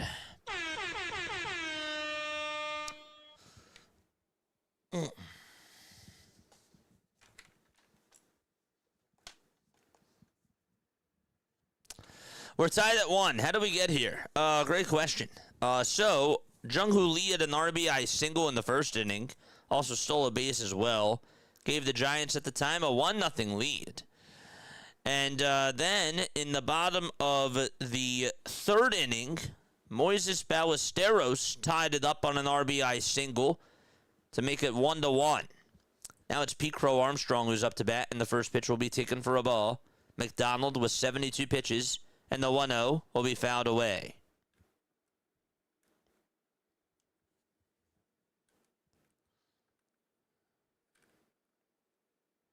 Alec Bohm is batting .309, and he's slashing .309, .359, .557 with 6 doubles and 6 homers over his last 26 games. That's pretty cool.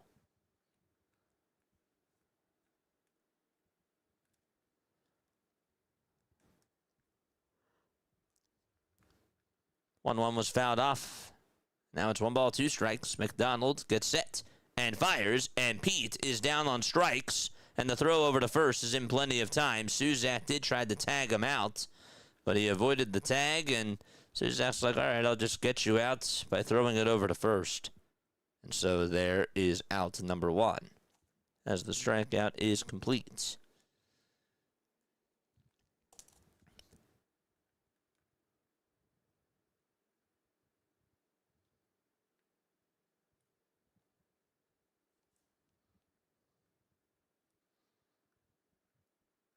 Pitch. That's outside for a ball. He said he drank 3, and JJ nonchalantly replied, hope you sleep well. It was classic. Can't believe he doesn't remember. Oh, now I remember. I thought that you meant it was in an ad. I'm so sorry. Okay, yeah, I do remember that. That was funny. Yeah, there was one guy that came on earlier this week. That's right. The 1-1 pitch, that's outside and high for ball 2. One guy came on earlier this week, and he was like, I just had 3 Red Bulls. And I'm like, I literally just nonchalantly said, I hope you sleep well tonight. The 1-2 pitch.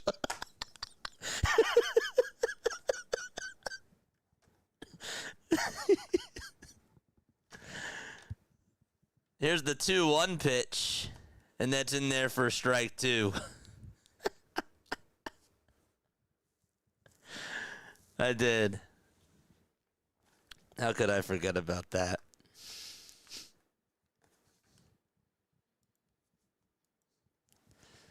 Two balls, 2 strikes. The 2-2 pitch on the way. That is outside and high for ball 3.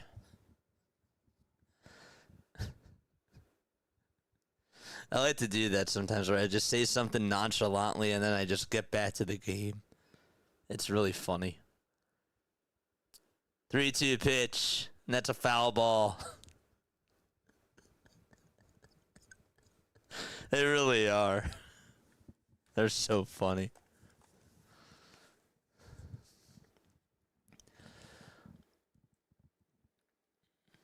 Two sliders, a changeup, a slider, and 2 sinkers have been thrown in this at-bat to Moises Ballesteros. 3-2 pitch on the way. That is down and inside for ball 4. And a 1-out walk here in the bottom of the 5th. Another walk allowed today by McDonald. A lot of base runners in this game. Taillon gave up 2 walks. Assad has given up 1. And McDonald has allowed 3.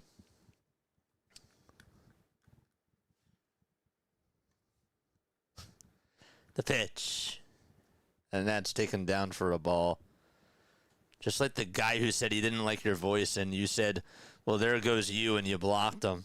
Or how about the one time where it was the guy was like, I hate the air horn, and then the Phillies put up a run after he said that, and I saw it, and I was like, more air horn, let's go. The pitch. That's a foul ball. I get such a kick out of people. I really do. I don't take myself seriously on here. And I think that that's a good thing. I used to do it a lot, but I really try not to. Like, if I screwed up on a blatantly obvious call, I'm like, come on, and I just shrug it off and I laugh at myself. 1-1 pitch. That is up high for ball 2.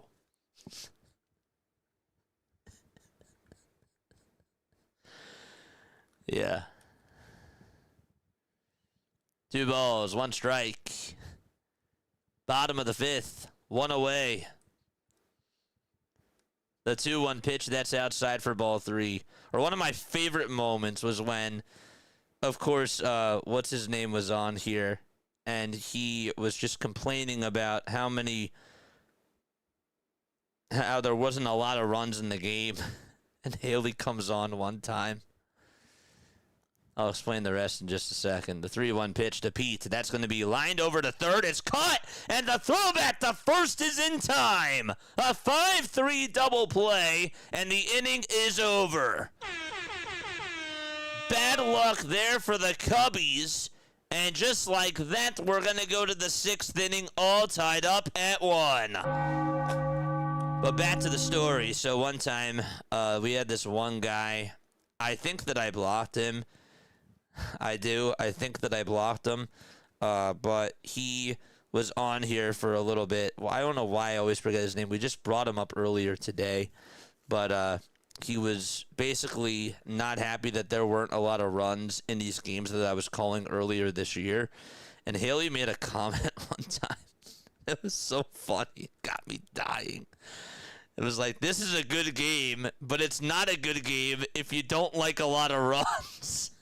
Because this guy would constantly complain, how come there's not a lot of runs? What is going on? And he'd type in all caps. Oh, my gosh. No, it wasn't you, Larry.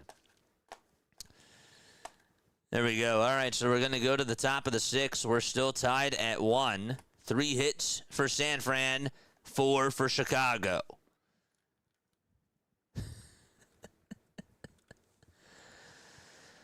Yeah, Taco. That's right.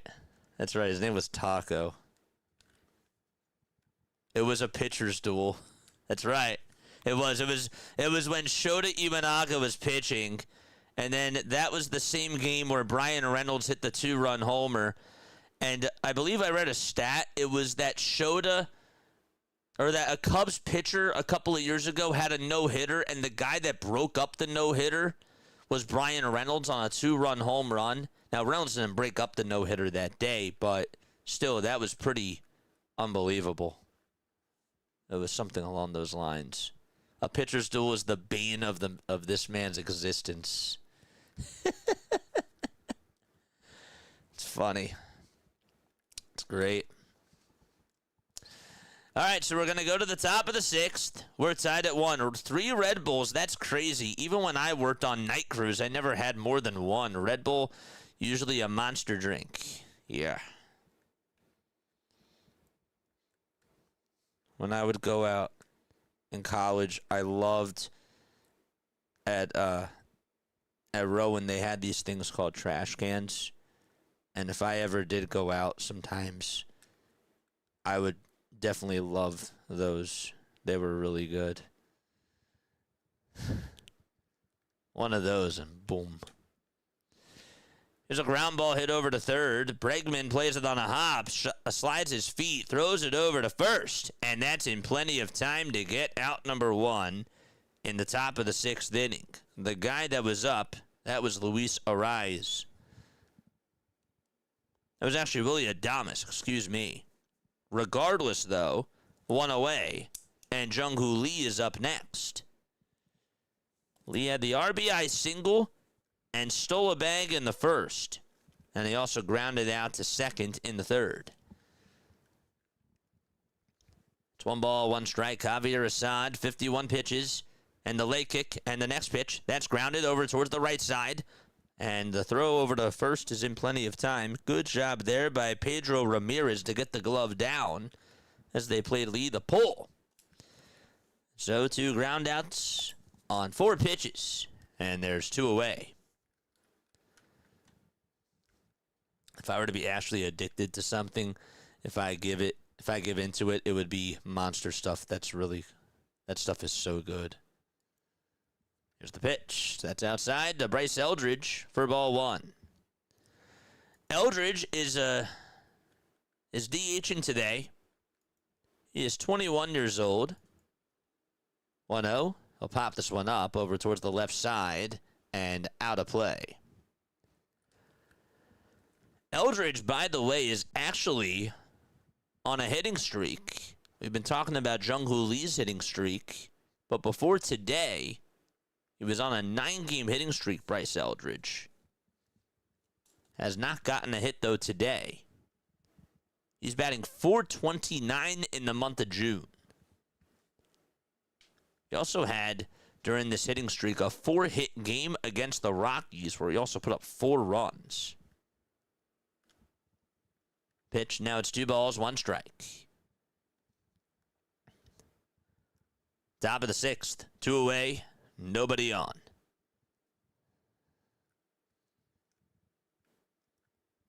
Assad kicks and deals, and that is going to be called a strike. And it's 2-2. The home plate umpire forgot how many strikes there were, so we called him out on strikes and did the little Poland signal. He's like, oh, wait, my bad. 2-2 pitch. This is going to be popped up over towards the third base side and into foul ground. Happ gets under it, and he has room to make the catch, and the inning is over.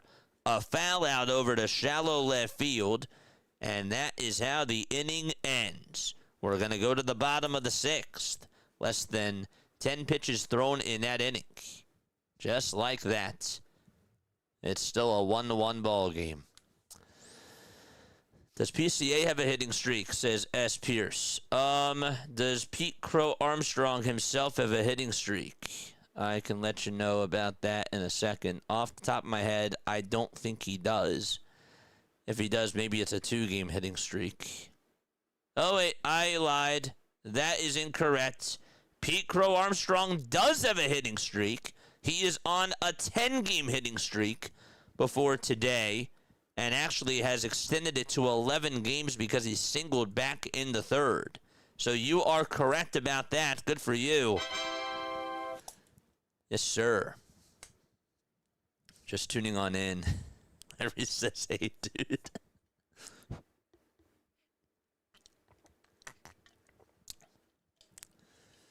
Have you given up eating the crab fries already? Dude, the crab fries are so good. I haven't had crab fries in a little bit. You keep bringing up the crab fries. Oh, man. Yeah, he's on an 11-game hitting streak, so. He's also homered in 3 of his last 4 games. Obviously, he had the 2 homers yesterday. Giants fans probably don't want me to say anything about that. But yes, he has been getting hot, and that's why Council has given him the go to bat leadoff. Like number 109, let's go! Keep hitting that thumbs up button and keep subscribing to the channel, chat. Let's go, baby. Eric says, let's go Cubs. If you're a Cubs fan, subscribe to the channel. If you're a Gigantes fan, subscribe to the channel. If you don't like either team, subscribe to the channel. And then unsub.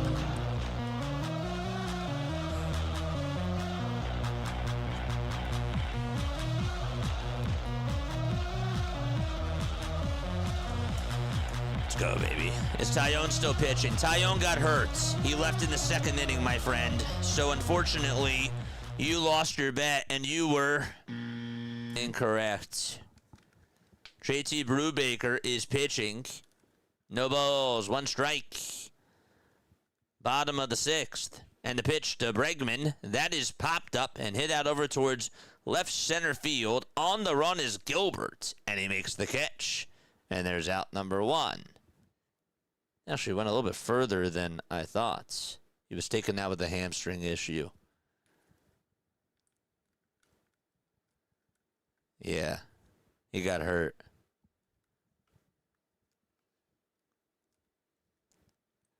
Ian Happ is 1 for 2 with a triple. Got his 2nd triple of the season. His last at bat. Here's the pitch. That misses way outside for ball 1. We got 245 people tuning on in. 110 of you have hit the thumbs up button. Let's go. I did not see that. No. 1 ball, 1 strike to Ian Happ. Here's the pitch. That's taken down for ball 2. What are crab fries? And Scott puts an emoji of a crab with fries. 2 balls, 1 strike. The pitch. That's low for ball 3. Like I said, Michael, I don't take myself seriously. That's funny. 3 balls, 1 strike.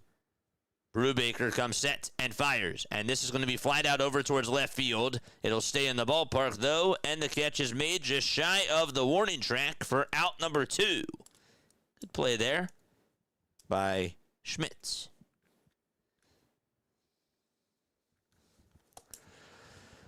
All right. They're crinkle cut French fries with an Old Bay seasoning on them, and they're so good. They really are. You got to get it with the cheese, though. But they charge, like at the stadium, I believe, and correct me if I'm wrong, chat, I believe it's like an extra, like $2.50 with the cheese. I could be wrong, though. 0-1 pitch. Swing and a miss. My bro is crying. He went over to 9 runs, and he put 500 on it. You guys are crazy, man. No balls, 2 strikes. Bottom of the 6th, 2 outs. Suzuki's in the box. And the 0-2 is fouled back again.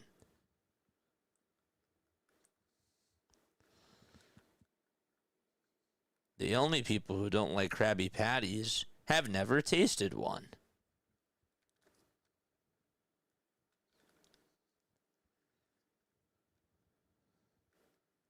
0-2. It's down for a ball. What's this combo? Chat, you guys are on one tonight. 1 ball, 2 strikes, and the pitch. Line drive hit out over towards center. That'll get down for a base hit right in front of Gilbert. And Suzuki gets aboard with a 2-out single in the bottom of the 6th. And just an FYI, Brubaker is on the hill for the San Francisco Giants. JT Brubaker is 32 years old from Springfield, Ohio. A 3.09 earned run average and 23 strikeouts. The pitch. That's up high for a ball. They go straight to your thighs. And then you blow up. My thighs? 1-0 pitch. That's fouled away.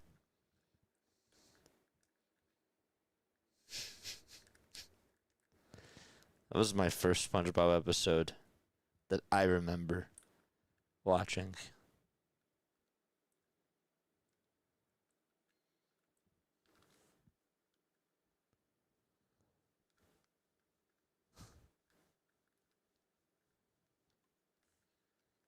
One ball, 1 strike.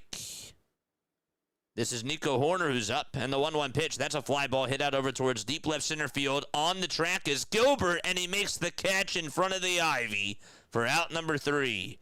We're going to go to the 7th inning, all tied up at 1, and the Giants are going to come back on up to the plate right now.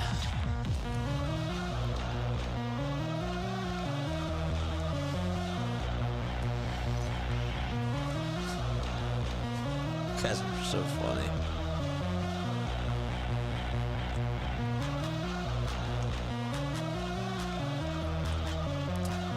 Anthony, thank you so much for the sub. I appreciate it.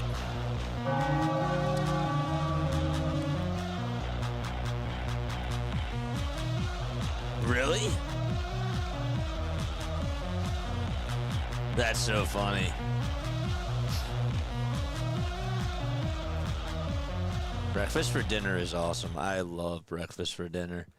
It's such a vibe. I have the first few seasons of SpongeBob on DVD, and it actually has the Underwear Drawer Raid episode that's banned from the entire internet. I wonder which episode that is. I'll have to, yeah, which episode is that? And which season is it? I wonder if we have that. I feel like all your numbers are so small. Like, what ending is it out tiny can you make? I don't know what you're talking about. Numbers as far as subscribers? I don't know what you're talking about. I don't want to say anything without knowing what you're saying.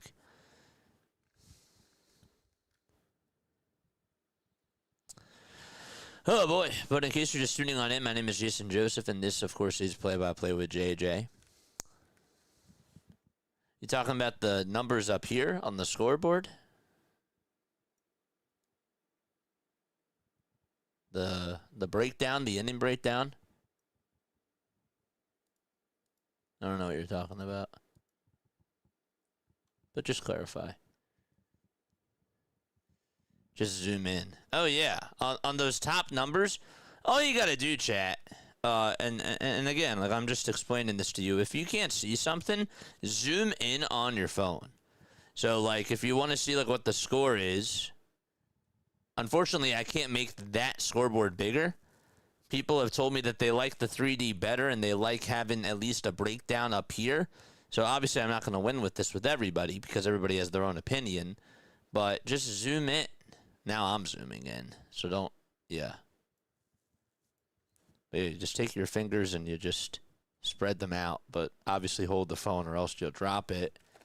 And then that won't be good. I don't want to get into trouble for that.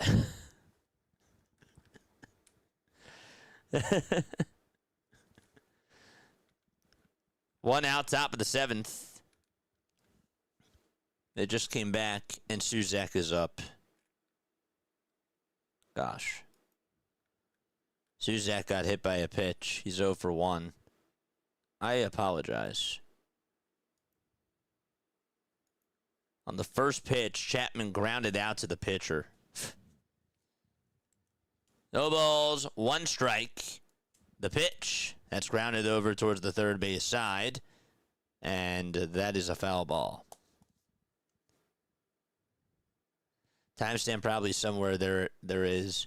Couldn't have that comment in the chat because it's a little spicy in case kiddos are here. Yeah, thanks for doing that. I trust the mods. I can't have people cursing in my chat. That is one of my rules. But if one lets out, I understand. But I can't do that for the kiddos.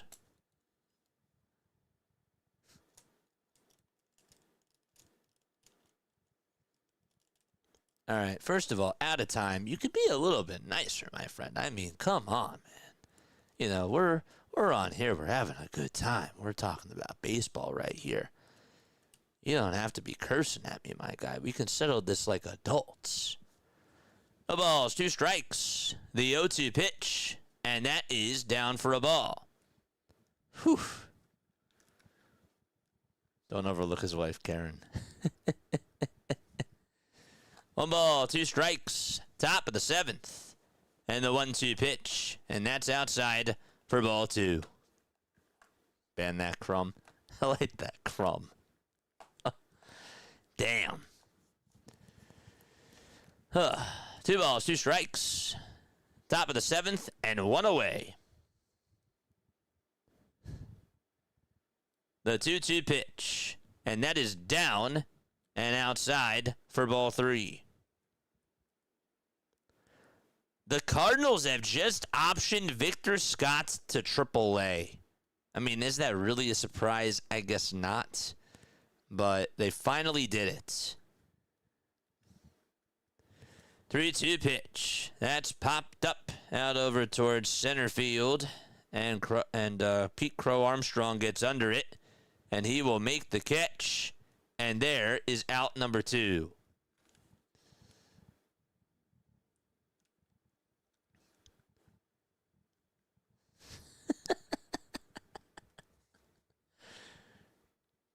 Assad has just given up 1 hit in 5 2/3. Here's the pitch. It's down for a ball.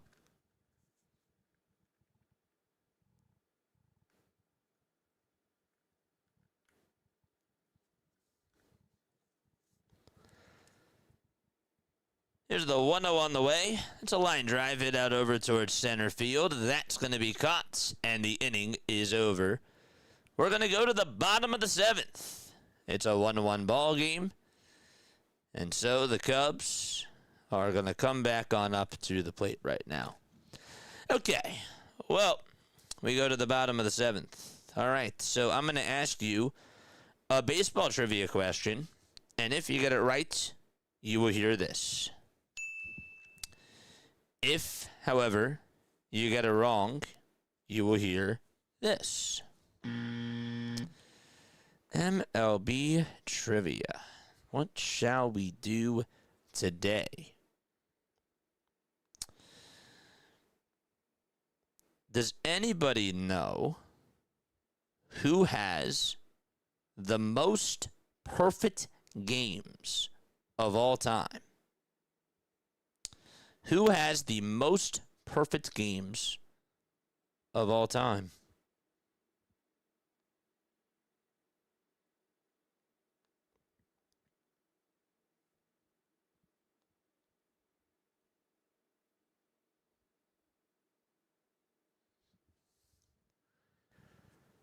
Anybody want to guess?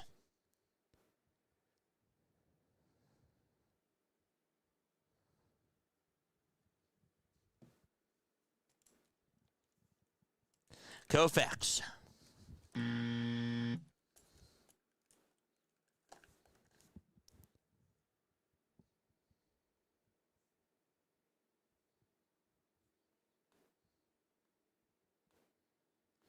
1 second.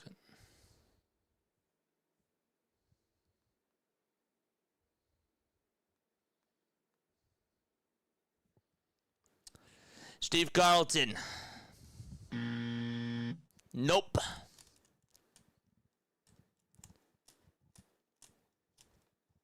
Look at all these answers. Cy Young. Babe Ruth. Nolan Ryan. All are incorrect.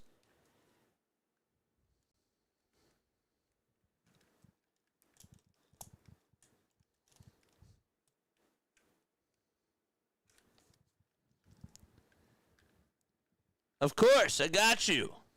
No worries. Look at all these answers.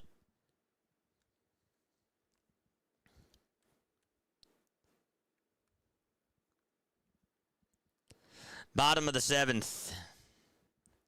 And the pitch. And that is going to be taken for a ball.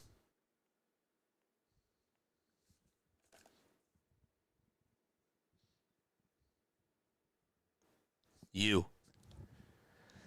1 ball, no strikes. Bottom of the 7th. And the 1-0 pitch, that's going to be grounded over towards the right side. And the throw over to first is in plenty of time.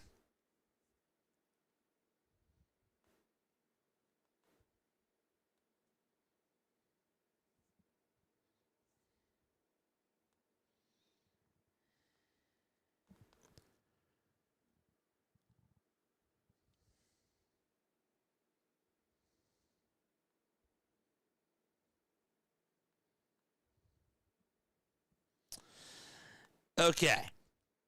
So you ready for this? I'm going to give you the list. But first, the pitch. That's going to be grounded over towards the right side, and the throw over to first is in plenty of time. For out number 2, Killian is still pitching. And there's 2 away. No pitcher! That is correct! Nobody has thrown more than 1 perfect game.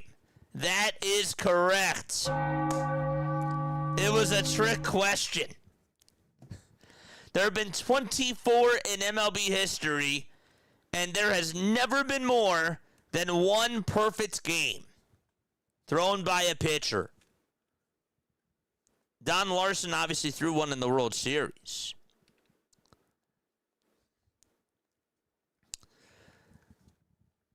Pitch. And that is going to be taken for a called strike. I said nobody. DE got it. And whoever else said nobody, you got it. Lee Richmond threw the first. John Montgomery Ward threw the second. And then you had Cy Young, Addie Joss, Charlie Robertson, Don Larson, Jim Bunning, Sandy Koufax, as the 0-2 is swung on and missed for strike 3. And we're going to go to the 8th inning. Then you had Catfish Hunter, Len Barker, Mike Witt, Tom Browning, Dennis Martinez, Kenny Rogers, David Wells, David Cohn, Randy Johnson, Mark Burley, Dallas Braden, Doc Holliday, Philip Humber, Matt Cain, Felix Hernandez, and last but not least, Domingo Germán. That is all the 24 people that have thrown a perfect game in Major League Baseball history, and that dates all the way back to 1880. I was like, this is a trick question. Yes, it was. I gotcha.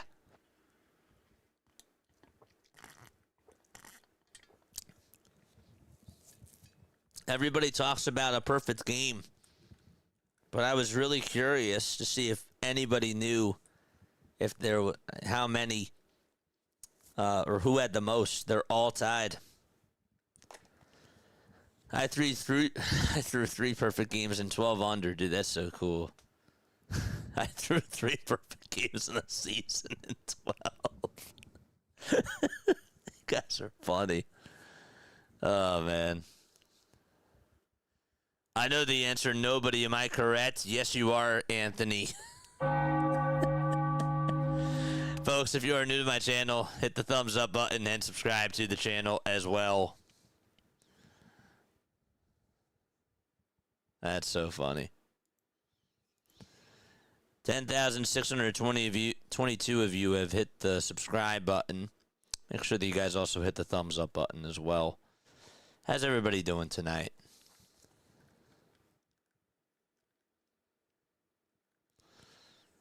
What a great list. Great info, JJ. I try. I'm not always perfect, even though there have been 24 perfect games in Major League Baseball history. I will not be on that list, and that is okay. It's Trixie. It is what's it got in the pockets. Oh, man.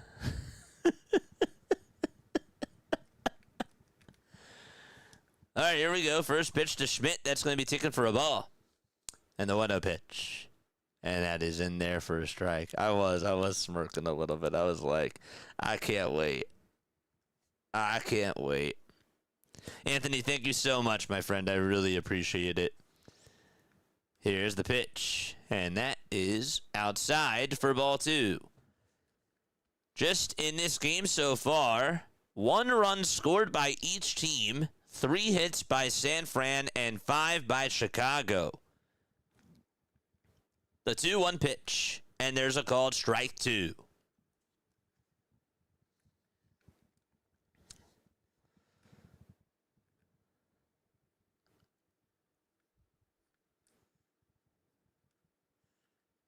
The 2-2 pitch, here it comes. That's going to be called strike 3. Schmidt's going to challenge. He will challenge. It looked like it was a strike 3, though, at the knees. Javier Assad, 72 pitches.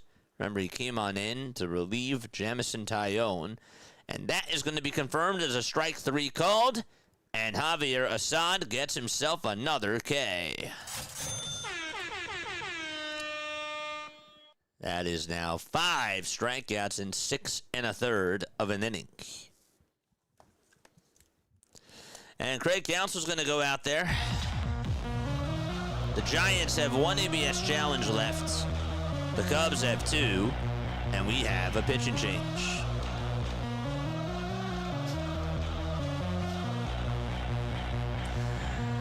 Oh, man. No, Justin, you gotta type in the all caps. You gotta be like, come on. Why is baseball so boring? Why can't they get runs?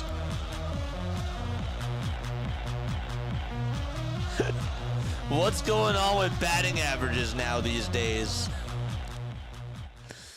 Why is the league average only at 232?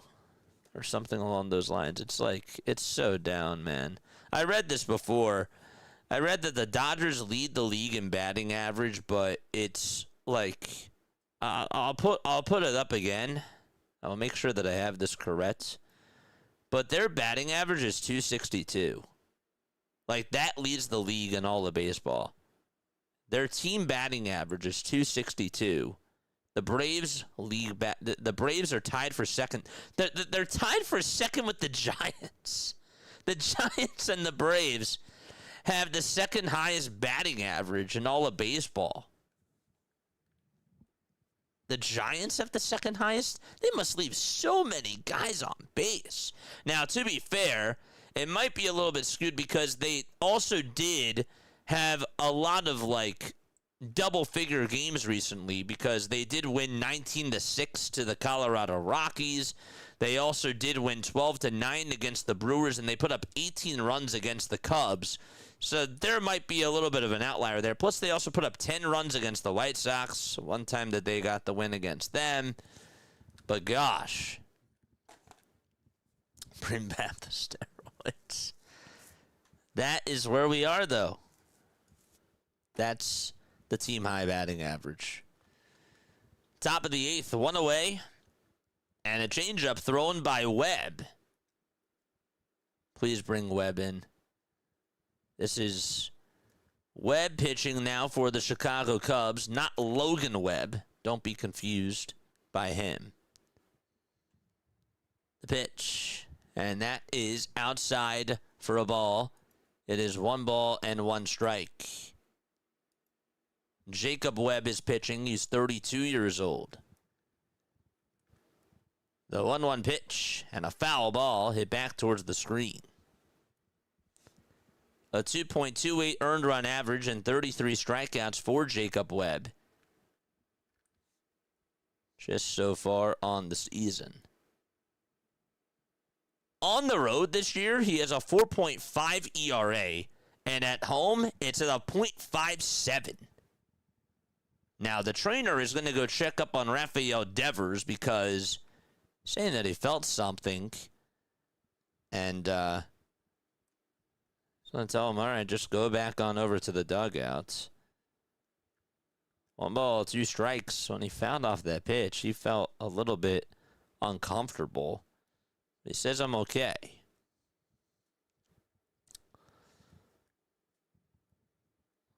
There's the 1-2 to Devers, and that's a swing and a miss. And there's out number 2 in the top of the 8th inning. Devers down on strikes. And 2 gone. 129 of you have hit the thumbs up button. Let's try to get to 150 if we can. Here's the pitch. And that's on the outside corner for a called strike.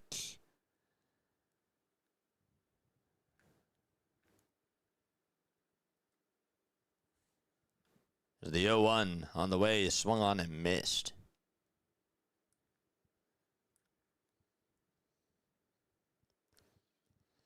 Arise this year is batting .324.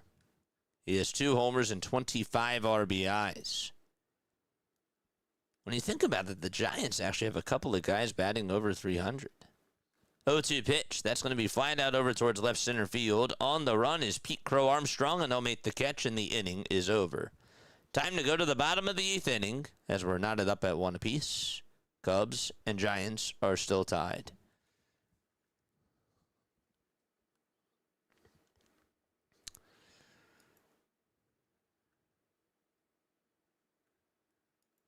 Folks, if you like what you hear, hit the thumbs up button and subscribe. Also, what we do on this channel as well, you should definitely check it out. We do this thing called MLB Diamond Zone.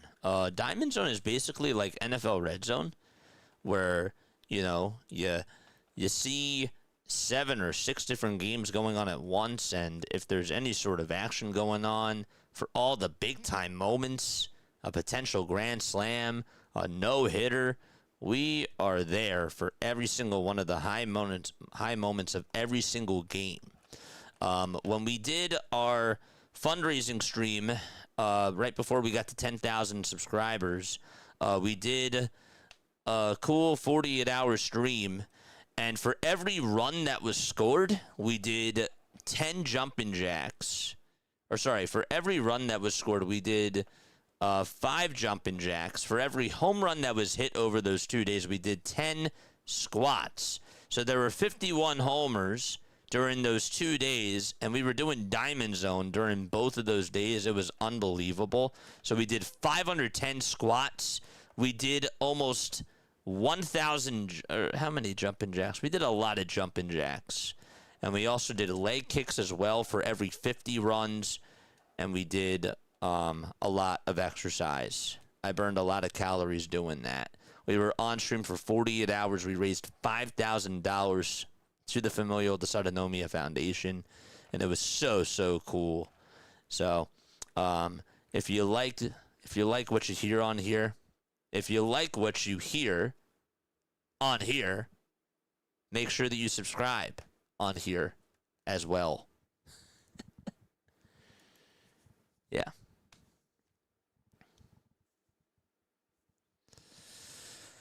Oh, man. There's Diamond Zone. There's the link. Don't just watch one game. Watch them all with JJ.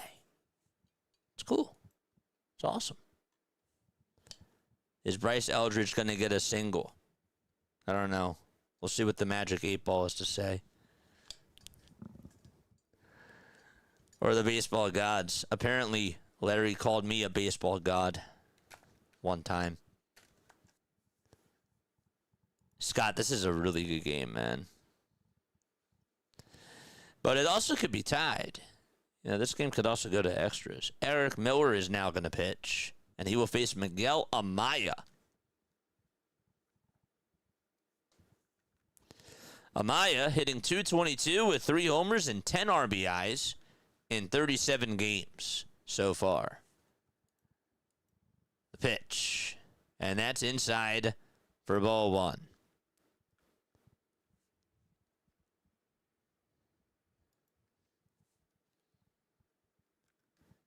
Here's the 1-0 pitch on the way. Swing and a miss.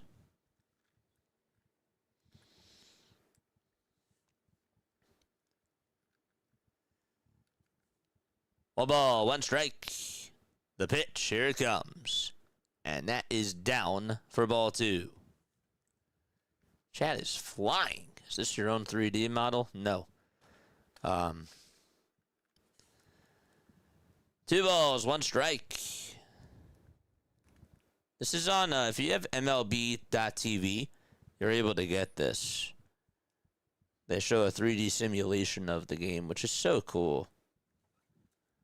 2-1, and that's outside for ball 3. Is it legal, JJ? Yes. I've already tested it out. I wouldn't be doing it if it wasn't legal.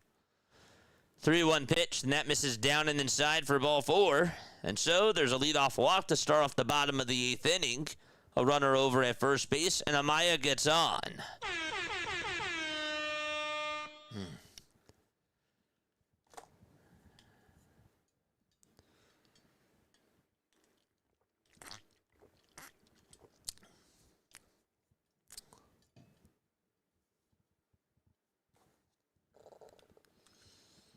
So we got a runner over at first.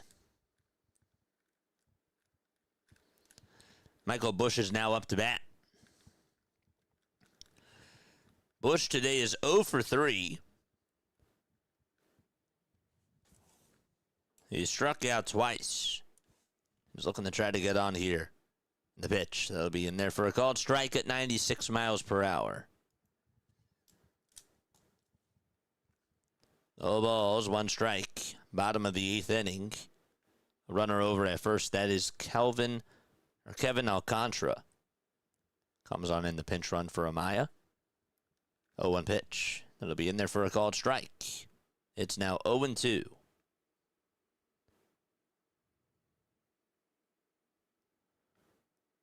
Eric Miller has a 3.93 earned run average. Cubs are actually going to challenge this call, and Busch is incorrect. So the count is still 0-2. Miller's 28 years old. Has gone 18 1/3 of an inning. And he has walked 14 batters. No balls, 2 strikes. The 0-2 pitch. That is down and out for ball 1.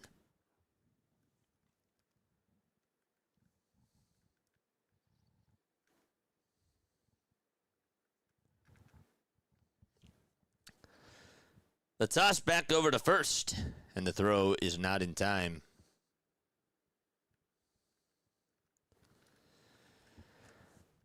One run for each team, thanks to an RBI single by Jung-Hoo Lee and an RBI single by Moises Ballesteros. 1-2 pitch. That sails down and out for ball 2.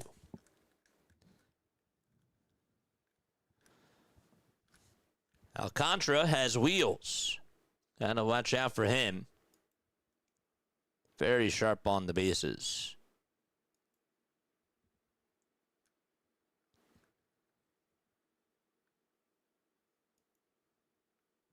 Next pitch, it's 2 balls and 2 strikes, and the next pitch is down for ball 3.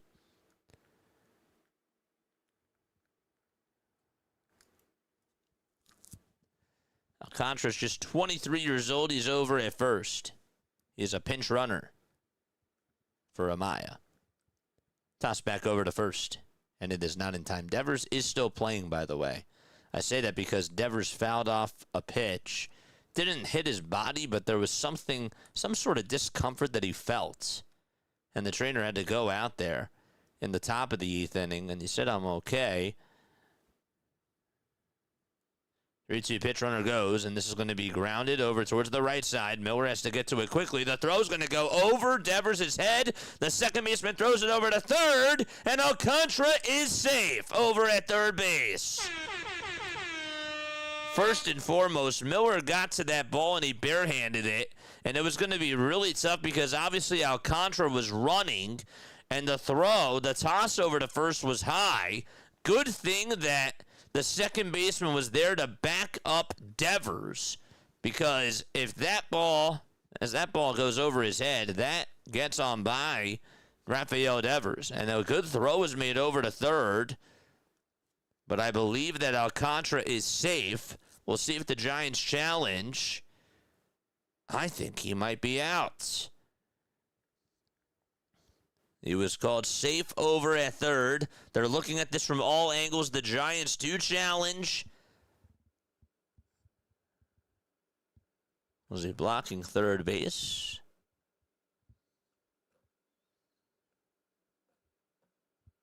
So they gave it to him. They showed 3 different replays here. Pitch on the way. This is a line drive diving catch made over at first by Devers, and the throw back over to third is in time. And so there's 2 outs now in the bottom of the 8th inning. What a catch by Devers. What a nice play. He caught it, and then he threw it back over to third. Alcantara got doubled up. He wasn't paying attention. He was just running home. And then he got doubled up over at third. Would have been a tough play anyways, but still, that's going to go down as a 3-5 double play, and that really benefited the Giants there. 68 double plays turned. That is the most in all of baseball. And we have another timeout taken on the mound here as there's 2 away with a runner over at first. A lot of action going on in this one as far as defense goes and pitching goes. But wow. First of all, Alcantara was safe over at third. They showed like 3 different replays, and sometimes it's hard to tell if the manager signaled for a challenge because they didn't show it before. And so they're showing 3 different replays, and obviously they ended up not challenging, and then Bregman hit a roper out over towards first, and Devers made an excellent catch, and then doubled up Alcantara over at third to get the out there. Wonder why he didn't just, if maybe he had to play the tag first, and then make the throw over to third. Regardless, though, 2 outs, bottom of the 8th, and the pitch, swing and a miss. Ian Happ is down in the count, 0-1.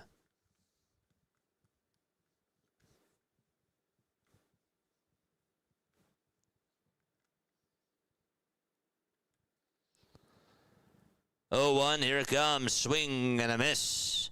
And so the count is now 0-2.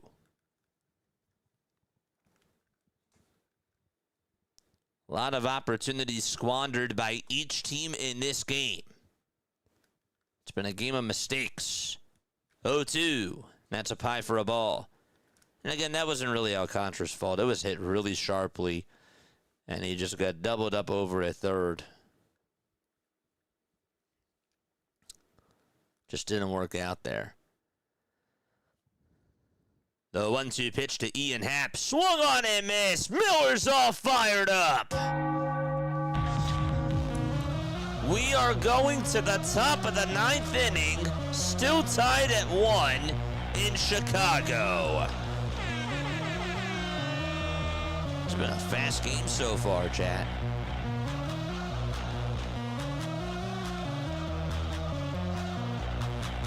Wow. I feel like this is going to go to extra innings. I think that this game is going to be tied going on into the 9th.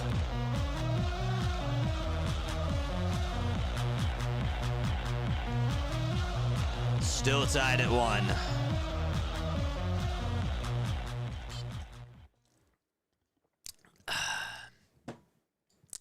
After the game is done, by the way, we will have a post-game show.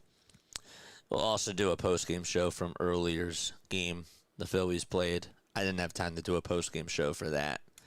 So we'll do that too. And we'll talk more about the Phillies game, but first we'll talk about this one. If you guys like my content, make sure that you guys hit the thumbs up button and subscribe to the channel as well. I am also going to be at All-Star Weekend in Philly. That'll be really cool. We'll be doing live coverage from All-Star Village. That'll be great. We'll be having some videos and shorts made. Also, after the stream tonight, I will post my edit of my vlog that I did at CBP. I got to work on that, but you should probably get it by late tonight, early tomorrow morning, depending on what time I get it done. But yes, that was really cool. We got to go to our first Phillies game of the season. We are also going to be at the Home Run Derby as well. We'll be providing some live coverage there as well and post more YouTube shorts as to what goes on. So we do a lot of baseball content on this channel. We also do other play-by-plays besides just the Phillies. We've done 32. This is our 32nd non-Phillies game that we've done this season. So we are big baseball fanatics. If you're a baseball fanatic like me, sub it up and hit the thumbs up button and share the word with your coworkers, your colleagues, your family, your friends. Because there are people that actually live out in the world and they don't have cable. And they don't have access to good play-by-play. And I think that that's a little bit sad, to be honest with you. So please definitely tell those people what we do as well, because I think that people deserve to have some sort of coverage rather than just watch the scoreboard on their phones. There's people that exist out there that have that, and a lot of them come on here. The pitch. And that is going to be taken for ball one. This is Daniel Palencia who's pitching. It's not a save situation. He's 3 for 3, though, in save opportunities. The pitch. That's a foul ball. I bet the over chat of my good Larry says no.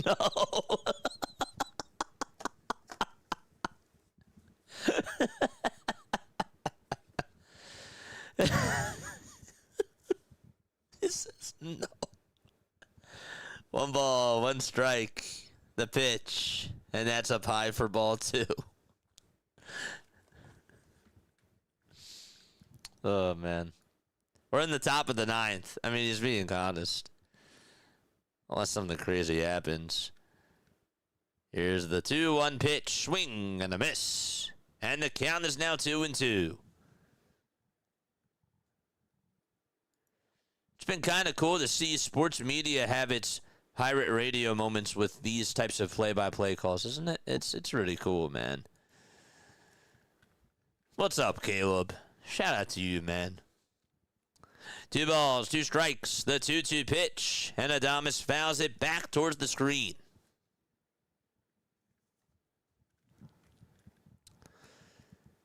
Palencia with 5 pitches so far.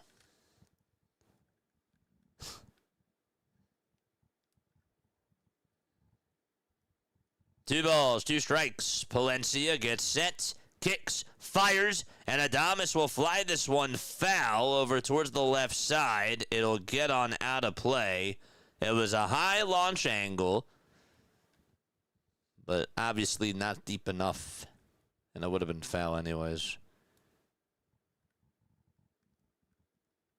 Would have still been foul. They have hummus at the ballparks today. That's cool. 2-2. That's down for ball 3. If you want to follow me on the socials, you most certainly can. Just click on the link tree, and that'll take you to all my social media platforms. 3-2 pitch. Here it comes. Swung on and missed, and there is out number 1 in the top of the 9th inning. Just an RBI single from Jung-Hoo Lee in the top of the 1st, and that's all the Giants scoring that they have had on the day. The Cubs had an RBI single from Moises Ballesteros. That came in the bottom of the 3rd. Here comes Lee, who stares at strike 1. It's a slider at the knees.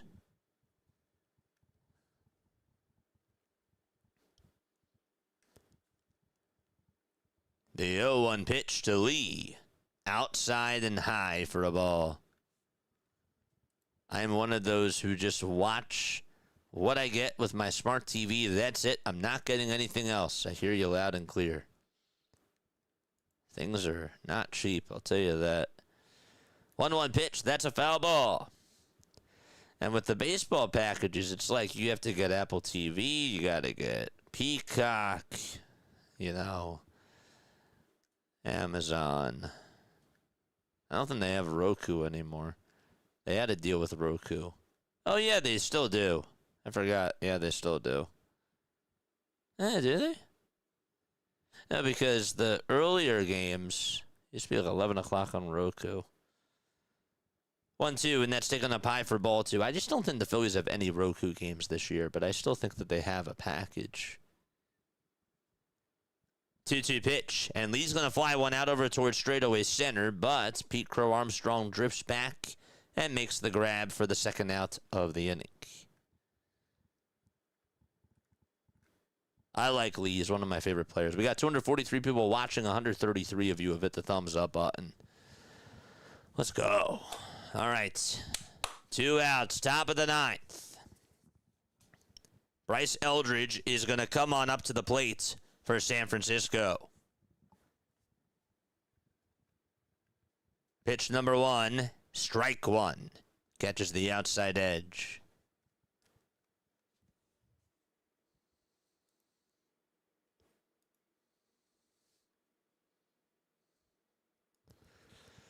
No balls, 1 strike. The pitch, and that is swung on and missed. That fastball was 99, and Eldridge was late. Cubs fans are on their feet. It's still a tie game, of course, in the top of the 9th inning. 2 away, nobody on.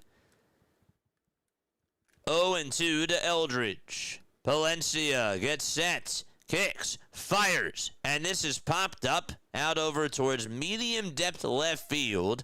And the catch will be made by Ian Happ, and we will go to the bottom of the 9th inning out at Wrigley Field. 6, 7, and 8 due up in the batting order. That is Seiya Suzuki, Nico Horner, and Pedro Ramirez, all coming up for the Cubs. Can they win it? Will the Giants force extras? That remains to be seen.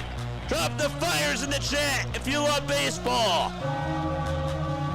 Let's go!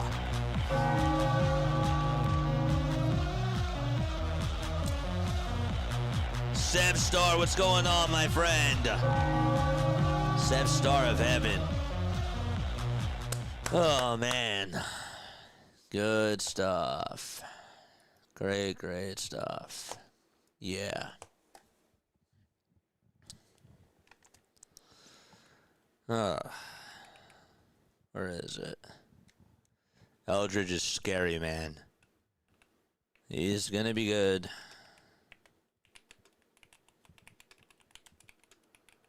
There we go. Well, there goes the game. What, did somebody lose a bet? Hold up. Wait, hold up. Did somebody lose? Hold up a sec.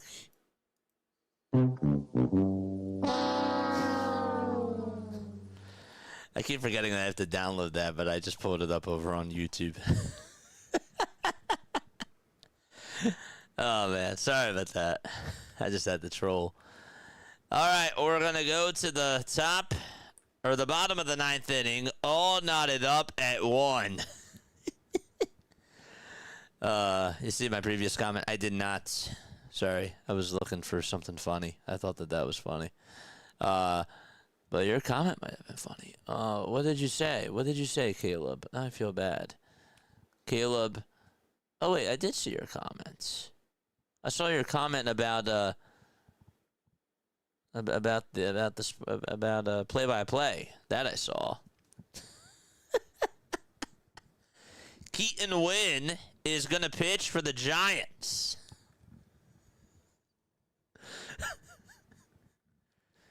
Let's go. All right, Keaton is going to come on in to pitch. for San Francisco. I got to get all my sound effects back from my laptop. Bottom of the ninth. And the pitch, swing and a miss. I always love playing the loser tuba. Seiya Suzuki, 1 for 3 with a single back in the sixth. And the 0-1, that's outside for a ball. It looks like I may be a spare camera, a person for the 30 and 30 event in Indy, which would be cool. 30 and 30 feels like sports YouTuber Woodstock. Dude, if you're going to be there in Philly, I'm going to be there. So I'd love to meet you, man. I really would. The 1-1 pitch, and that is in there for strike two. I am going to that. I'm so excited. Cubs challenge, and that is going to be overturned to a ball. And instead, it's 2-1. Bottom of the ninth. One ABS challenge left for each team. The 2-1 pitch, and it's a foul ball towards the left side. 2 balls, 2 strikes. I'd love to meet you, man. I really, really would. The 2-2 pitch on the way. Swung on and missed, and there's out number 1. 1 away. Suzuki goes fishing. That's a different sport, my friend. And there's 1 away. Not even close. 1 out, bottom of the ninth. And here comes Horner to the plate. And the pitch is going to be in there for a strike. I do have a Discord, but I also have to update my invite link. I keep forgetting to do that. But email me, and I will send you my Discord link after the game. Here's the 0-1, and that is down for a ball. If you guys want to email me at any time, here's my email. But I have to update that. That was something that I keep forgetting to do that. The 1-1 pitch. That's a line drive hit out over to right, and that's going to get down for a base hit right in front of Jung-Hoo Lee. It takes a bounce, and there's an opposite field single here in the bottom of the ninth with 1 away. Win with 8 pitches. And the opposite field single certainly does not help him. And so the winning run is now over at first. I am, Mark. I'm going to be at the Derby. Yes. I'm going to All-Star Village and the Derby.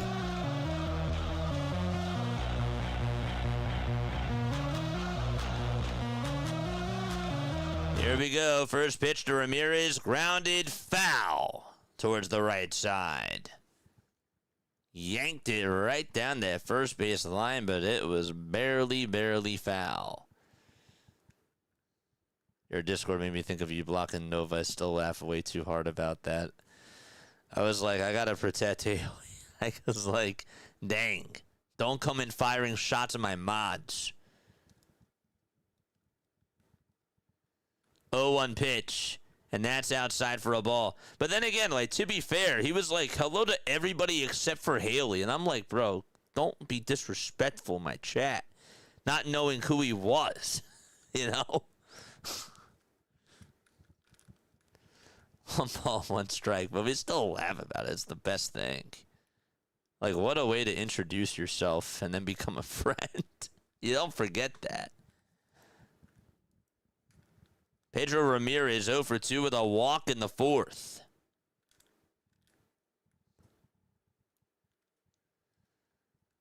One ball, 1 strike. Bottom of the 9th, 1 out. The pitch, it's up high for ball 2.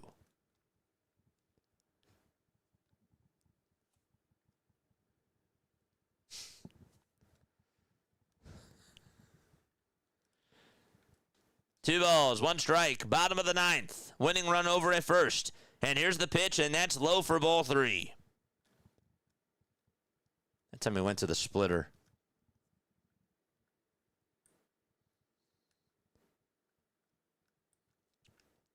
Three and one is the count. Bottom of the ninth. 1 out. 5 seconds left on the pitch clock. And the 3-1 delivery, here it comes. That's outside and high for ball 4.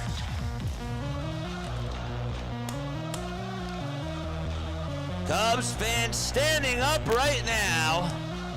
And the Giants are holding on for life.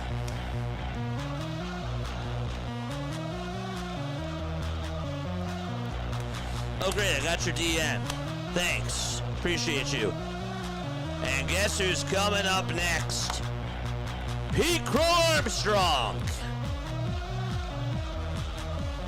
After Carson Kelly, of course.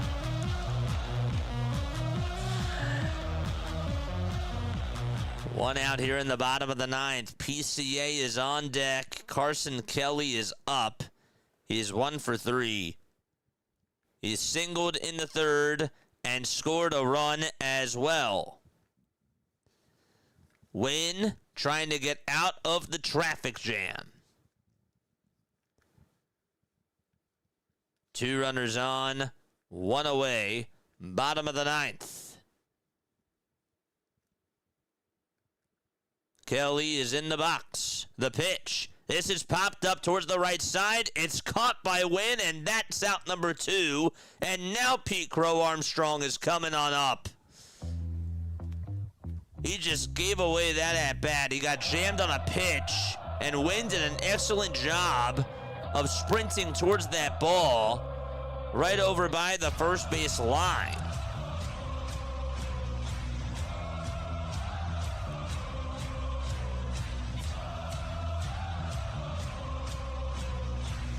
Here is Pete, and the pitch, and the first pitch, he fouls this one back towards the screen. It's no balls and 1 strike. He tied the game last night with 2 outs in the bottom of the ninth inning. And he's looking to try to be a hero here. The 0-1 pitch, and that misses down and out for ball 1.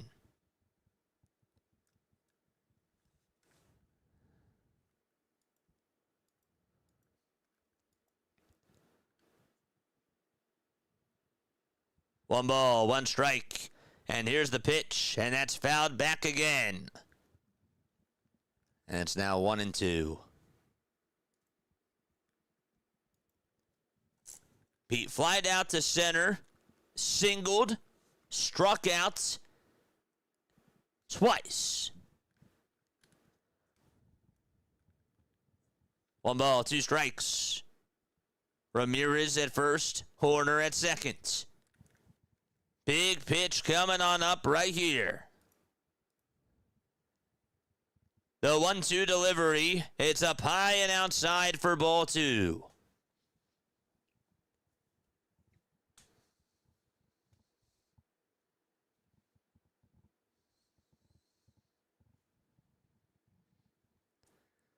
Two balls, 2 strikes. Wynn gets set, kicks, fires, ground ball, hit over to first. And Devers has it. He'll take it to the bag. Free baseball coming on up.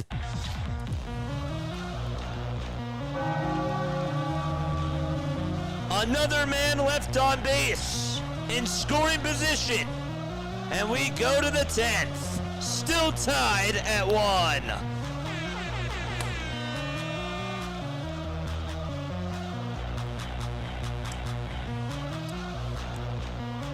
I can't believe that Wynn got out of that nightmare situation, but he did. Unbelievable.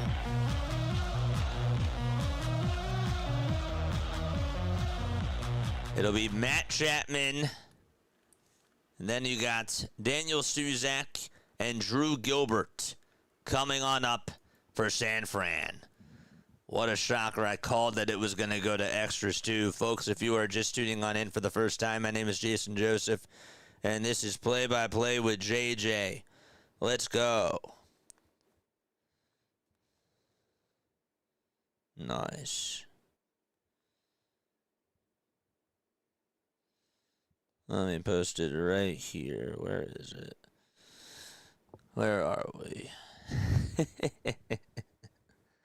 What a game. And we got a post-game show after this, too, so make sure that you guys check that out.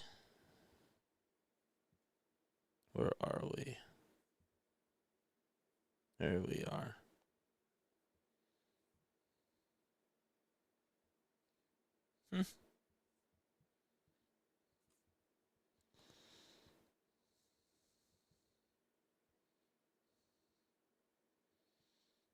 There we go. Copy.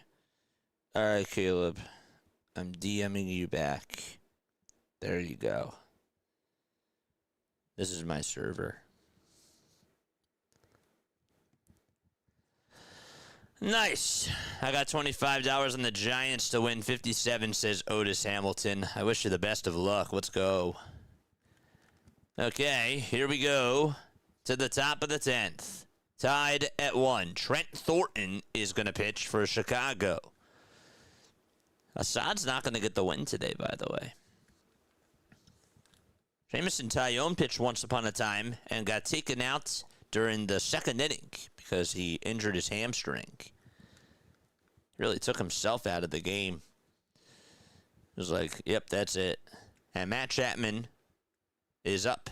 And the first pitch is in there for a strike. The ghost runner for San Francisco, by the way, that is Bryce Eldridge. Excuse me. That was bad. That was horrible. Eldridge is over at second.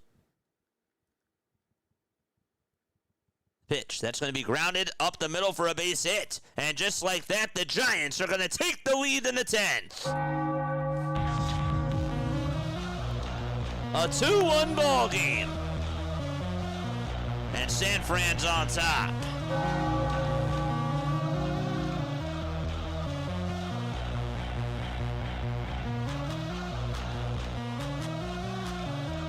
And excuse me, Jonah Cox came on in the pinch run for Bryce Eldridge.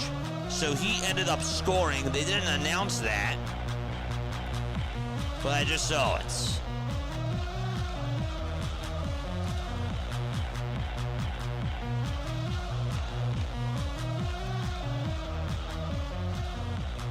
Here's the first pitch to Suzak. That'll be in there for a called strike. Chapman just gave Chicago the lead. Just gave the Giants the lead against Chicago. First pitch was in there for a strike. The toss back over to first. That was not in time. The ball's one strike. Bubba, thank you so much for the sub. I appreciate it. Here's the 0-1. Swing and a miss. Suzak is down in the count now, 0-2. Such a good. He and the hubby are like twins, but they're 9 years apart. Really? Wow. That's so funny. No balls, 2 strikes. Top of the 10th, 2-1 San Fran. The 0-2 pitch, and that's drilled foul towards the right side.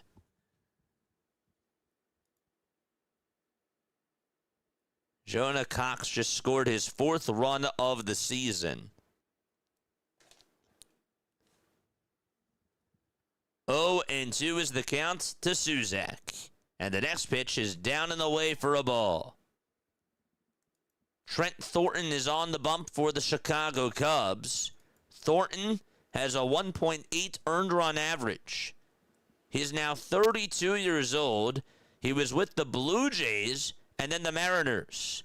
1-2 on the way. That's a fly ball hit out over towards medium depth right center field. Pete Crow Armstrong says, I got it, and he does. And the catch is made, and Chapman retreats and goes back over to first.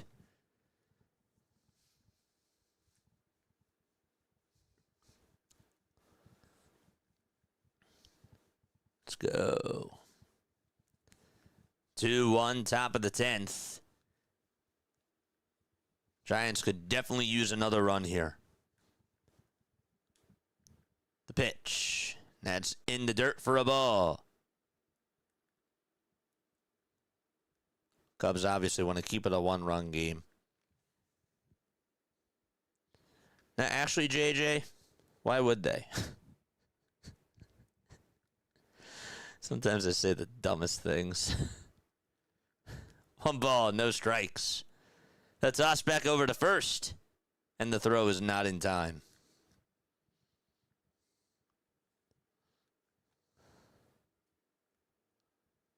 Cubs missed so many opportunities in this game. The Giants did too.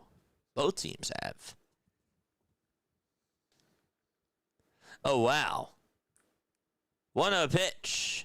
And that is high for ball 2. 3D is still showing daylight. It's the funniest thing. 2 balls, no strikes. And the pitch. And that is a foul ball. Also, both Jumbotrons are off on the 3D.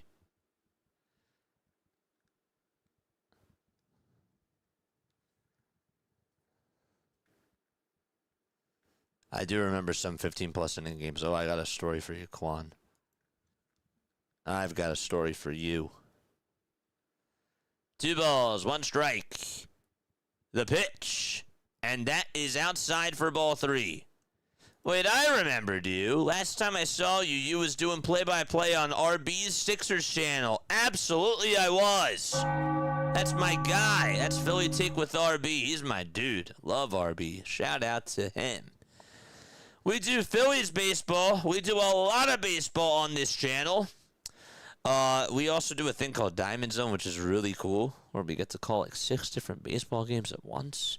It's so awesome. So if you're into like fantasy baseball, that type of a thing, it's so cool. Here's the 3-1 delivery. That's outside and high for ball 4. And so 2 runners are on here in the top of the 10th with 1 away for the San Francisco Giants. And just like that, we have a timeout taken on the mound here. Love my guy RB. Just saw him last night. We hung out. It was so cool. Love hanging out with my dude. One of the best people I've ever met on here. Really. I remember the Cards and the Phillies played in an 18-inning game earlier in the 2000s. That's correct. That was the Wilson Valdez game. You're correct. Wilson Valdez, 19 innings, and he got the win.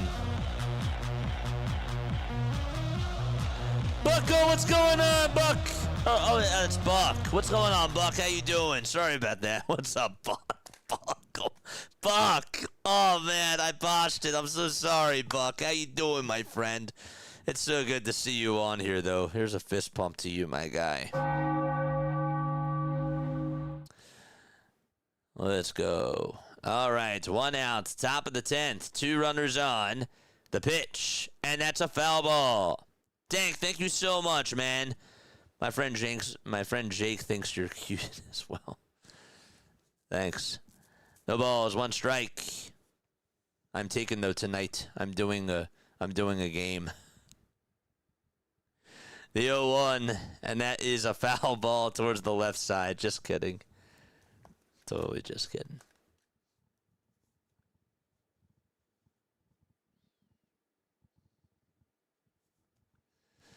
The balls, 2 strikes. Top of the 10th, 1 out. 2 runners on. Thornton on the bump. Kicks, fires, and that's a foul ball. Just put another 1,000 on the Cubs. Oof. How many quarters? There's 7. There's 7 quarters. We're actually in the 10th quarter. The 0-2 pitch, that's a foul ball. We're in the 10th inning. There are no quarters in baseball.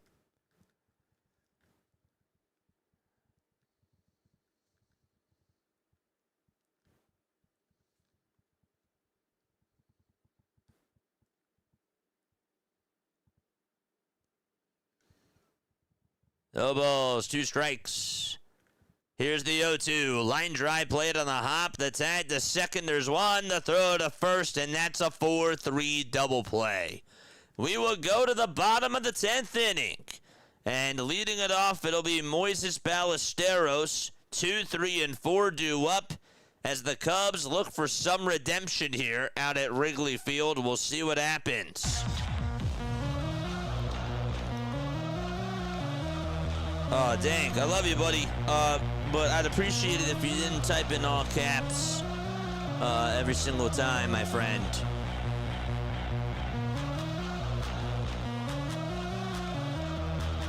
Thanks so much for being on here, though, my friend.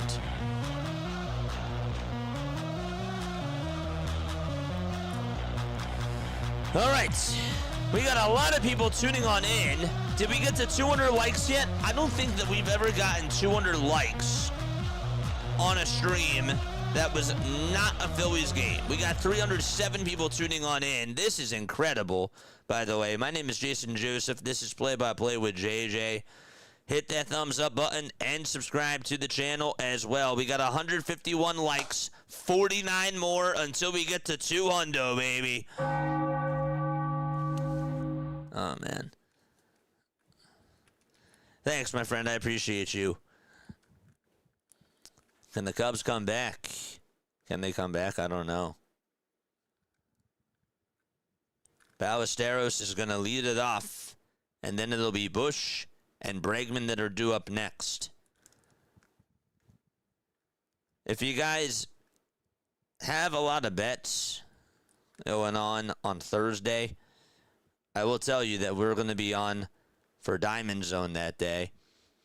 And what Diamond Zone is, it's basically like NFL Red Zone, but we do it for all the baseball games. So, like, we have a lot of live look-ins that we do at every single baseball game that is going on during a certain time slots. And it's so much fun. It's so cool.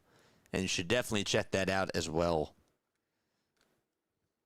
JJ, the emojis are all Philly currently. Yeah, I haven't had the chance to change it. Michael Conforto is going to pinch hit. I didn't have time to change it before the game today. Conforto hitting .253 in 41 games. Has 4 long balls on the season as well. PCA is over at second. He's the tying run. And obviously the winning run is up to bats. Smith is the guy that's pitching now for the Giants. We'll get you his stats in just a couple of seconds. But first, the pitch to Conforto, up high for ball 1, and the bottom of the 10th is under its way. This is Dylan Smith, picked up by San Francisco. He last pitched on June 5th. He went 1 inning and he struck out 2 batters. He's 26 years old. Here's the 1-0 pitch, and that curveball looked really good. Looked a little bit low. This will be challenged, though, by Conforto. Pitch track said that was low. What will ABS say? That's the next question. 2-1 Giants, and that is confirmed to be a ball. So just an inning and 2/3 for Dylan Smith.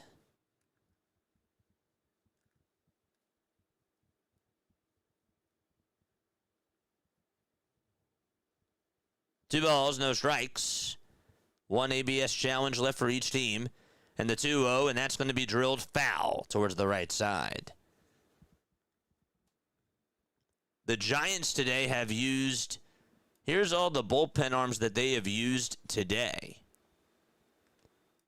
They've gone to Brubaker, Killian, Miller, Wynn, and Smith.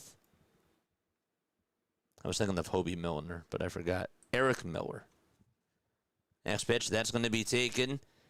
And I believe the Giants are going to challenge this. It was originally called a ball. They said it was outside, but this will be overturned. And the count is now 2-2 instead of 3-1.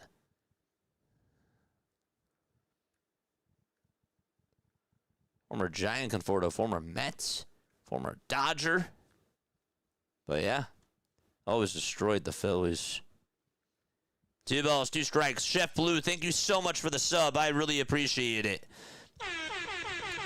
We cover a lot of Phillies games on this channel, but we do a lot of other Major League Baseball content too. We'll be on for the Phillies game tomorrow night. That game will be at 7:07. Sanchez will pitch. Join us back on here for the action for that game.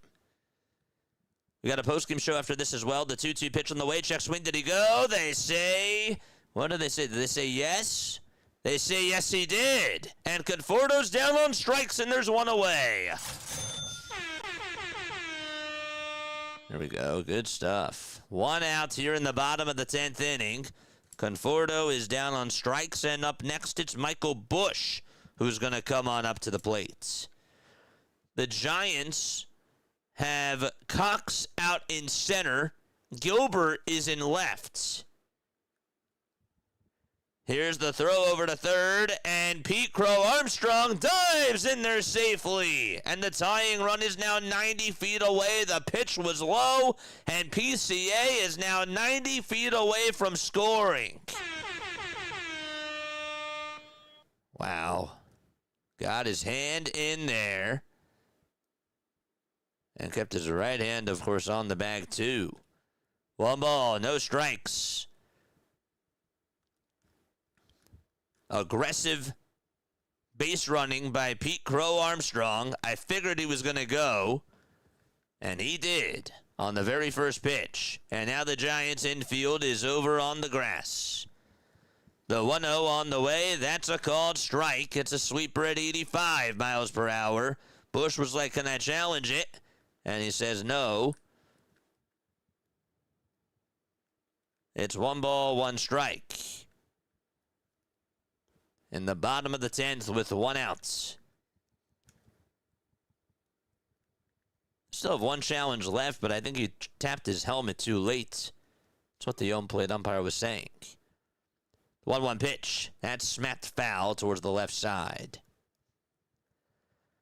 The Giants took the lead in the top of the 10th. They got themselves an RBI single from Matt Chapman. That's the difference of the game. Michael Busch today 1 for 4, singled back in the 8th. Armstrong is at third.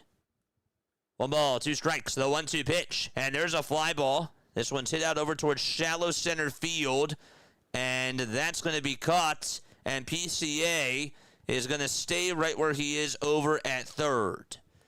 It was caught right there by Adames. And so there's 2 away in the bottom of the 10th, and the Cubs are down to their final out.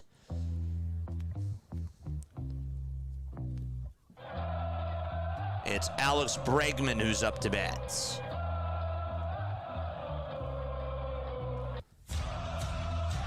Let's go. 10 more subs so we get to 10,650 subscribers. Bregman is in the box. 0 for 4 tonight. First pitch outside for ball 1. Thrown by Smith.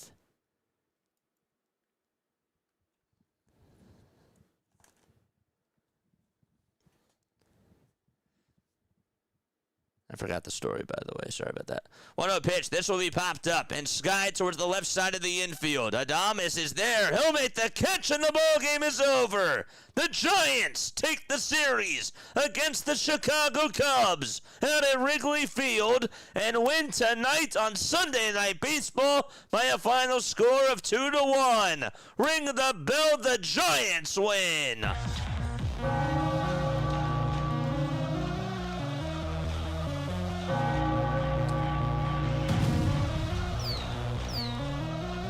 They hung on and beat the Cubs out at Wrigley Field. And a big-time series win for San Francisco Nation.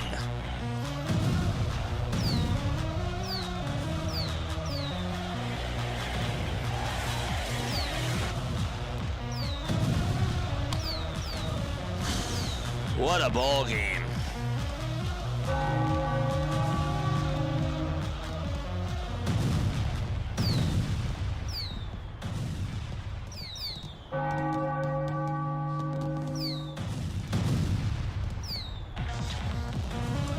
I need a sip of water, chat.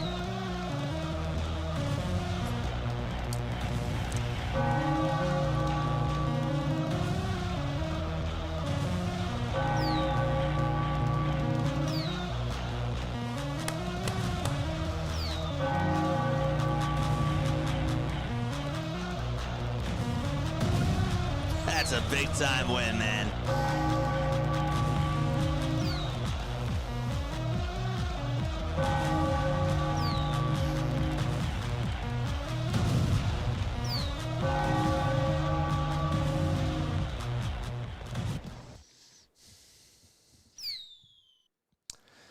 Okay. All right. First of all, this is what I want to say about this game. First and foremost, if you're going to sign off, thank you so much for being on here. Make sure that you guys subscribe to the channel on your way out. We got the Phillies tomorrow night. So as far as this game goes, and then, of course, we're going to head on in and talk about the Phillies, too, on the other side of things. But this is all I wanted to say about this ball game tonight. This was one of those games where you just think to yourself, when is there going to be a lead change?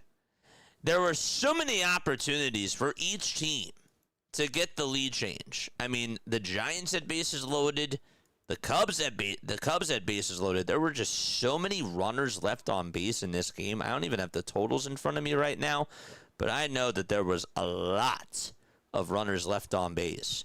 The Giants won this game with just 4 hits. And I have to tell you, their pitching today was sensational. Okay, McDonald went 5 innings.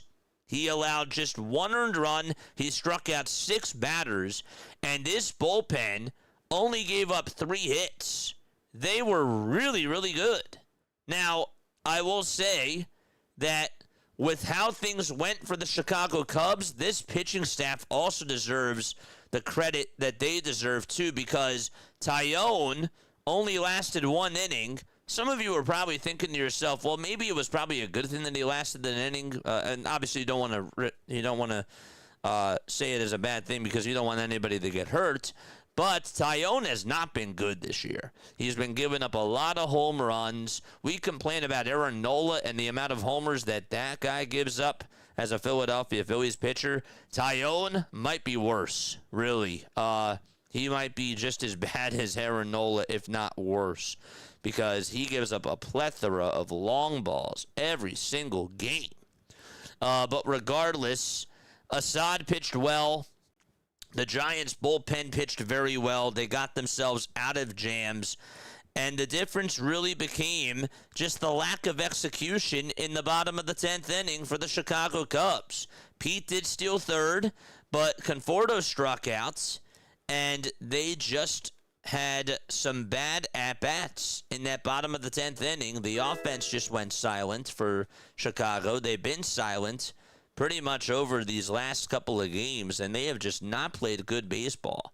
But the pitching kept them involved with this game, and the Giants took advantage, and they won, and they were able to squeak it out. But yes, I enjoyed this game very, very much. The fact that the Giants also just had a couple of hits from Chapman, and they just had 1 hit from Lee and Arise, and that, again, was like the difference of the game. It's just crazy to me. It's unbelievable. The Giants today were 2 for 9 with runners in scoring position, and the Chicago Cubs were 1 for 10. So both teams combined were 3 for 19. 3 for 19 with runners in scoring position. It was that type of a game. And small ball is what ended up winning this game. There were also some mistakes on the bases. How about that one catch that Devers made where he was able to get himself a 3-5 double play, and Alcantara got tagged out over it, or got forced out back over at third. I mean, the Cubs shot themselves in the foot a couple of times. So, again, it wasn't like that the Cubs didn't have opportunities. They did. Absolutely they did. They shot themselves in the foot, though. The Giants also did that. And finally, they took advantage of one mistake that was thrown to Matt Chapman, and Chapman just grounded it out to center, and that was your ball game.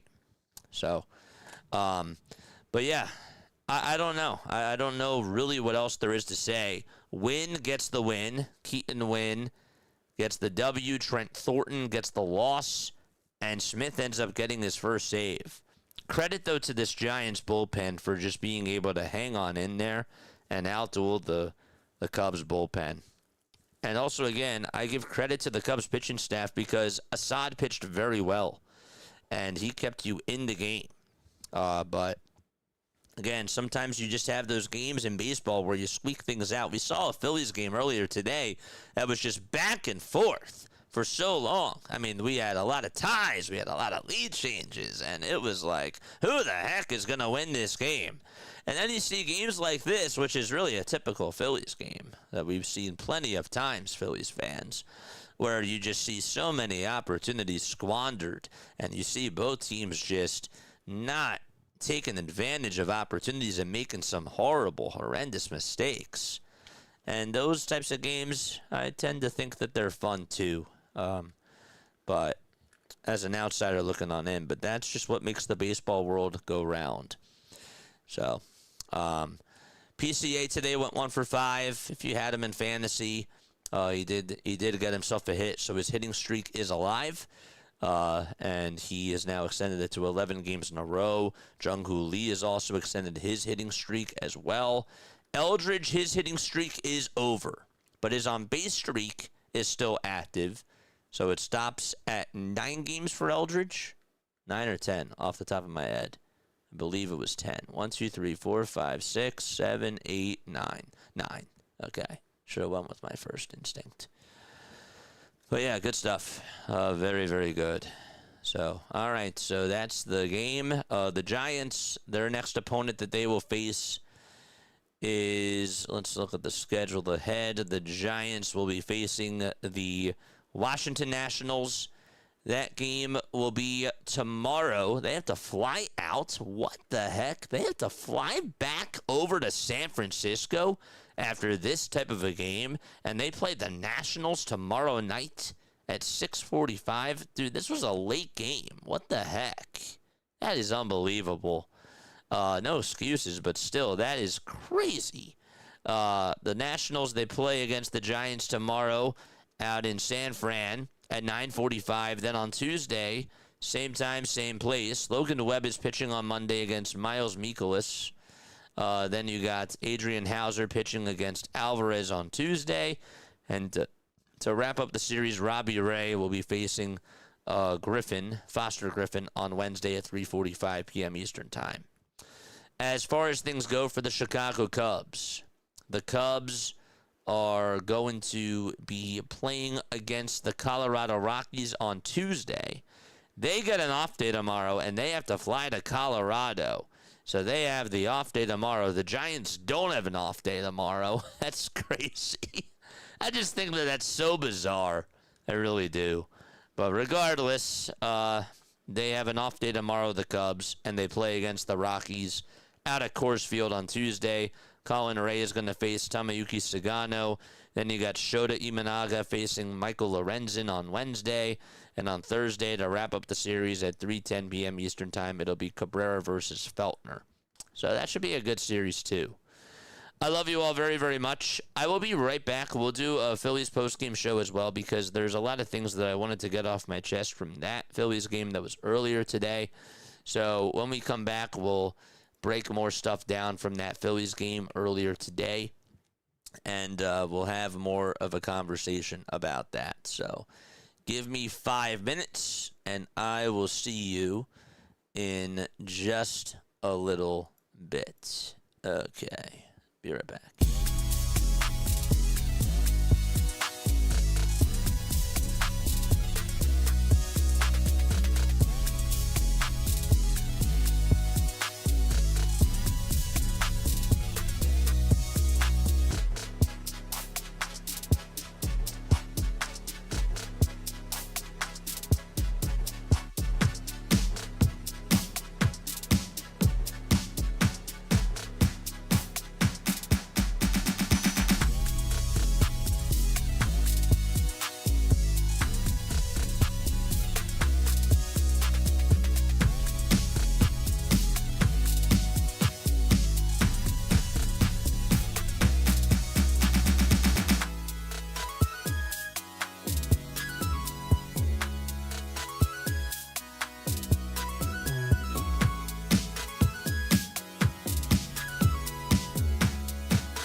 Graduated from Rowan University in the spring of 2022 with a sports communication and media degree. I got to actually call minor league baseball and G League basketball games while I was in school. And then I graduated, and as soon as I graduated, I went to NFL Films in Mount Laurel, New Jersey. And as much as I loved that experience, I miss putting on the headsets. I decided, you know what, talk is cheap. I have a laptop that's in my house, and so 21 months later, here we are, still on YouTube, calling games and building an incredible, loving community on here with the people that I call my Philly freaks with a capital P and a capital H. We go live for every single Phillies, Sixers, and Eagles game, and we do it like old school radio play-by-play style. I'm Jason Joseph, and this is Play-by-Play with JJ. I showed a swung on, barreled it out to right field. Bye-bye baseball. That baby is long gone. Welcome back, everybody. Hopefully you're all doing well and having yourselves a very fantastic day. My name is Jason Joseph, and this, of course, is Play-by-Play with JJ. Hit the thumbs up button and hit the subscribe button as well, and turn on the notification bell icons, too. The Philadelphia Phillies today, we didn't talk about it because obviously I had to get off really quickly. I had to attend something, but I just wanted to sort of come back on here after this awesome Sunday Night Baseball game occurred. If you like good pitching, that type of a thing. But I wanted to talk a little bit about the Phillies because I feel like I didn't really give them the love that they deserve today. The pitching was not at its best. Clearly, it was not at its best, but I'm just overall really happy with how many runs they put up in this series. They put up 8 on Friday.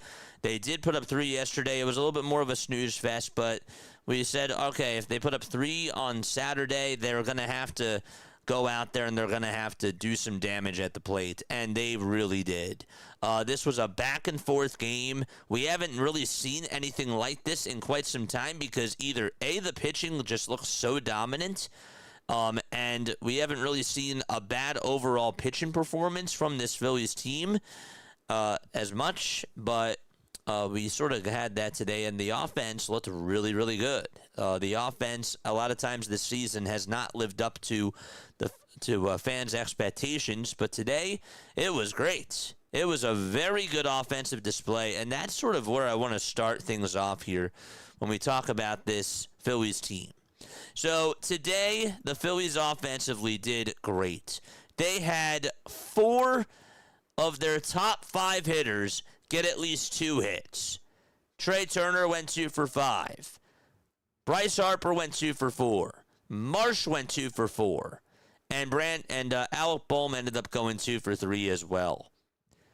How about that swing by Rafael Marchand? Good for him, man. Good for him. That 2-run home run that he hit to give the Phillies a 3-2 lead in the bottom of the second, that was huge. He got a pitch out over the middle. He drilled it out to right, and he got his second homer of the season. I was joking earlier, and I said, well, now he is more than Tatis again. But really, like, for Rafael Marchand to hit that 2-run home run, I said in that moment he should bunt. I don't know if you guys remember that, but if you go back and if you watch during that at-bat, what I said right before he came on up to the plate, or as he came on up to the plate, that's what I said. I said that he should bunt, and he gave me the little middle finger and said, watch this baby fly. And that was a really good swing because they needed that. Also, Crawford had the nice opposite field RBI. He had the single. He also scored a run. That was nice. He did end up also getting an RBI on a really bizarre play. It ended up being like a 3-5 double play. But then the run scored, and he gets credited with the RBI there. Yeah, it's a little bit odd. But regardless, the offense was clicking. Alec Bohm has been playing very, very good baseball. And I have to admit that I was really tough on this guy. And he has been stringing together some really good baseball games. And that is encouraging. The fact that we've been talking about the Phillies needing to get a right-handed bat because none of their right-handed bats were producing. Trey Turner, not producing. Alec Bohm, not producing. Adolis Garcia, not producing as well. But right now, we're getting some incredible hitting from Alec Bohm. And that has been something that the Phillies have been lacking.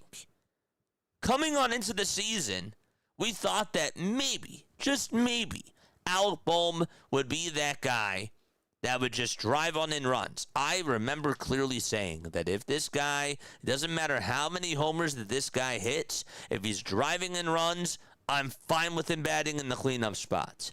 If he's doing what he did during the first half of 2024, just knocking guys on in, I'm fine with it.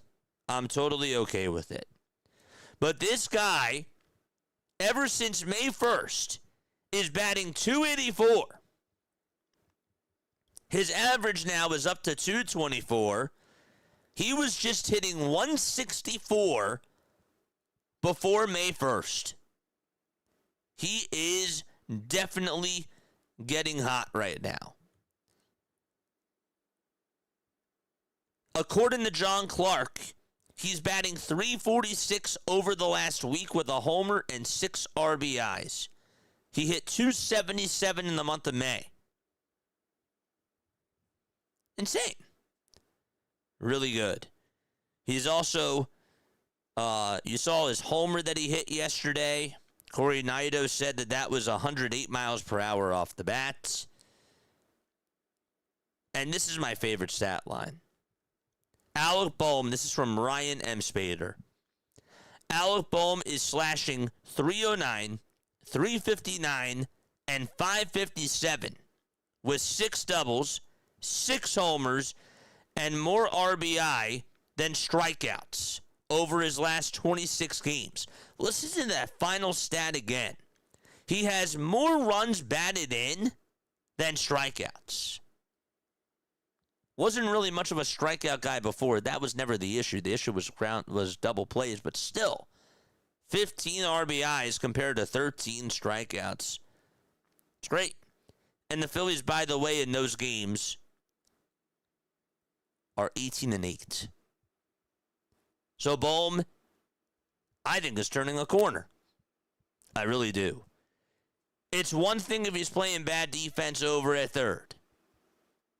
But if he's hitting, that goes away. Just like if Trey Turner is hitting. We talk about how bad his defense is. If he's hitting the ball, if he's batting even .270, even if he's batting .250 right now, I'll take it. But he's not. His average is down to .229. That is by far his worst start to a season. Actually, no, it's not. It's not his worst start to a season. His worst start was when he came on over here. That was egregious. This is bad. It's not that bad. I remember it being so bad when he came on here during his first season, and then he just got red hot, of course, in August, and we know what the rest happened was history, but still. So, just some really cool things about Alec Bohm. And then sticking with the offense here, I am honestly,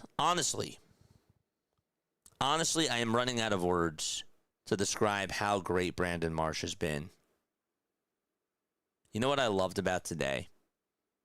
This guy makes a mistake out in left field. Bohm and him are going after a pop-up out over towards the left field line. And Brandon Marsh makes the mistake. He miscommunicates with Bohm. That was his ball. It was. He called it off. And Marsh didn't take charge there. But you know what? He shrugged it off. And in the very next at-bat, I'm surprised that thing went out. But it went out. And he went the opposite way. He hit a home run right on into the flower bed. Sometimes that just happens, and it's baseball. But it ended up paying off dividends. And also, don't want to forget this either. How about that catch that he made out in left field, right at the wall? It was in a very pivotal spot, too. That catch that he made to leap up was incredible. That was a very good catch. And that was a really big-time play that he made because it would have been a double.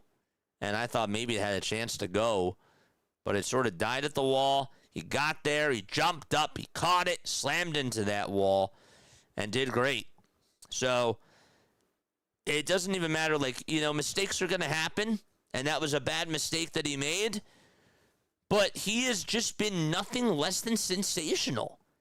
He is the best hitter on this Phillies team, and they are nowhere near where they are in offensive categories if it weren't for him. It's not even an opinion. It's a fact. He's that good. He's doing so well against lefties.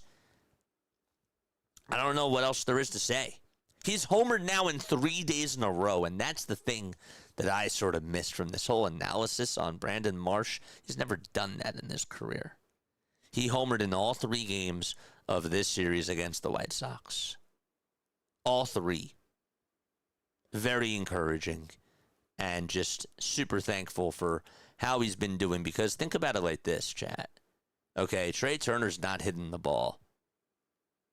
Brandon Marsh is pretty much making up the load for Trey Turner. Like, if Trey Turner is doing this, I think we feel a little bit differently, because then that means that all 3 of the max contract players are playing better than they have been. And really, it's Trey Turner who's been just the bad max contract player that has not been producing.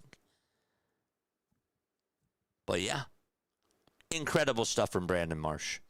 He has really turned it around. His swing looks so different. When I watch him at the plate, I have all the confidence in the world that this guy is going to get on base. And he's going to hit the ball sharply. And even if he hits it sharply and it's a line out, I'm like, wow, that's still a great swing. So big shout out to Brandon Marsh. Garcia cooled off today. Okay, it happens. He did strike out 3 times. I would have really liked to see him get on base, but he's had such a great weekend that I can't really be mad, because also the Phillies put up a lot of runs today, and they didn't necessarily have to rely on his bat. I want him individually to get better. It was nice to see him get over the 200 marker. Now he's back under the 200 marker. I don't like that, but hopefully that does improve. Bryson Stott as well. Let's talk a little bit about Stott, because he hit the ball sharply, I thought, and ended up getting on base. Made an excellent defensive play again over at second on a nice little diving stop. And it ended up resulting in a ground out. This guy's really good on defense. He's a stud. Back to the Adolis Garcia thing, I also want to give him praise, because in that first inning, a little bit of an unsung moment that happened was Montgomery had that double, and when he went to go chase that double down the right field line, he got right over to the baseball and just deflected it. It was really important, because with the way that ball was going, I didn't think he was going to have a chance to stop it, but his first initial reaction was, all right, let me stop the momentum of where this baseball is, because I'm not going to field this, but if I stop this here, that could prevent a run from scoring, and he did. And he threw it on in towards the cutoff man in plenty of time. He has a really good arm out in right field, and that ended up resulting in no runs being scored in that first inning. I'm not saying that the White Sox win that game, but I feel like it's a little bit of a different tone, and it's a little bit of a different situation if he doesn't make that stop there. You know? You know what I mean? So, those little plays like that add up. They do. Last thing about the offense is Bryce Harper, I think, has been doing a much better job at the plate. Today he ended up going 2 for 4. He did go 2 for 3 on Friday, in Friday's game. He almost homered today, too. I thought that shot that he had in the 8th inning, I thought that was going to go. It was hit out over towards center, just died right at the wall, and it was a really good catch, too, by Tristan Peters. He's a good center fielder. He's having a really good year for the White Sox. White Sox are not an easy out. They're playing really good baseball, even without Munetaka Murakami. So Harper's hitting the ball better. Bohm's hitting the ball much better. And Marsh is hot. And Garcia is heating up. JT had the day off today. It worked out very well. The bats had the pitchers' backs today. And on Friday, too. This is the type of stuff that we want to see as fans. And as even somebody that covers this team, how many times did I say this year that this team is just not putting up enough runs? They went 2 weeks without putting up 4+ runs. I mean, it was that bad. And they were relying on their starting pitchers to win. The reason why that they weren't winning when Rob Thompson was here, part of it was because Zach Wheeler was out and Duran was out and there was no JT. So that obviously added up. Was the schedule tough? Yeah, the schedule was tough. But really, at the end of the day, they were not playing small ball. And they were not, at times, I feel like that this team just has a different identity. They have a different culture. But I feel like that part of the problem when Rob was here was they weren't even getting on base. Now they are getting on base, and they're playing with much more poise. I've seen at times this year where I have not been so happy with the offense, even under Don Mattingly, where they go back to their old ways. As a matter of fact, during that one Dodgers game, I was really not happy about how silent those bats were in Sunday's showing. There's times where obviously that's going to happen. But more times than not this year, under Don Mattingly, they've done a much better job.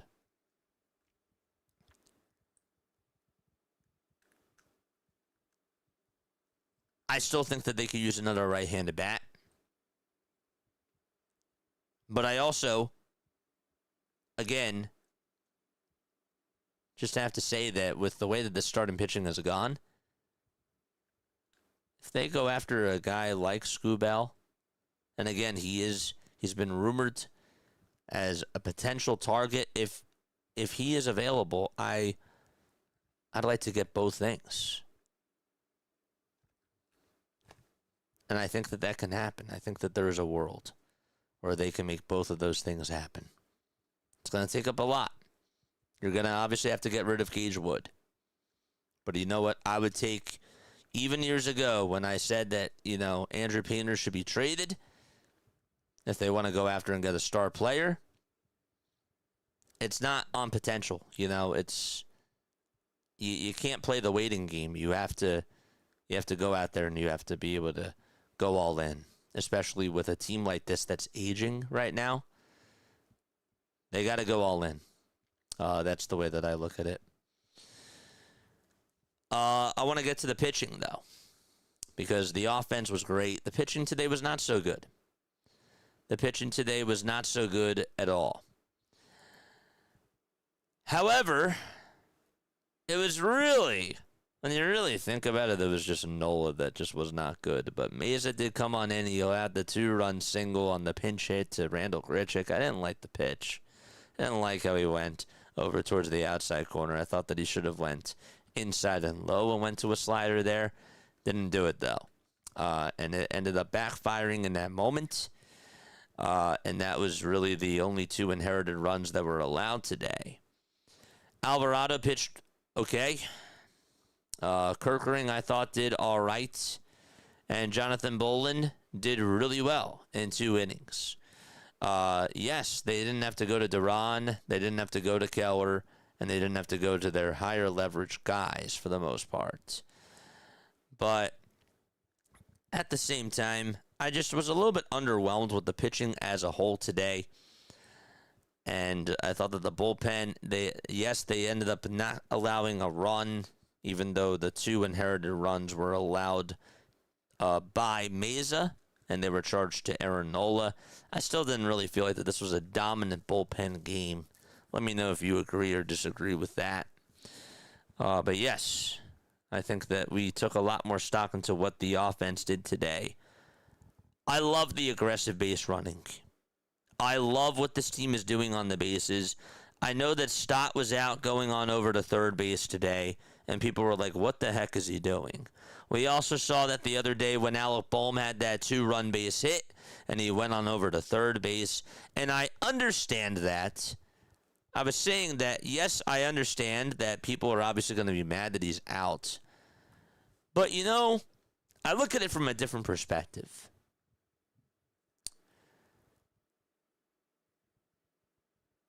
Here's the way that I look at it. When Rob Thompson was managing this year, the Phillies weren't even doing that.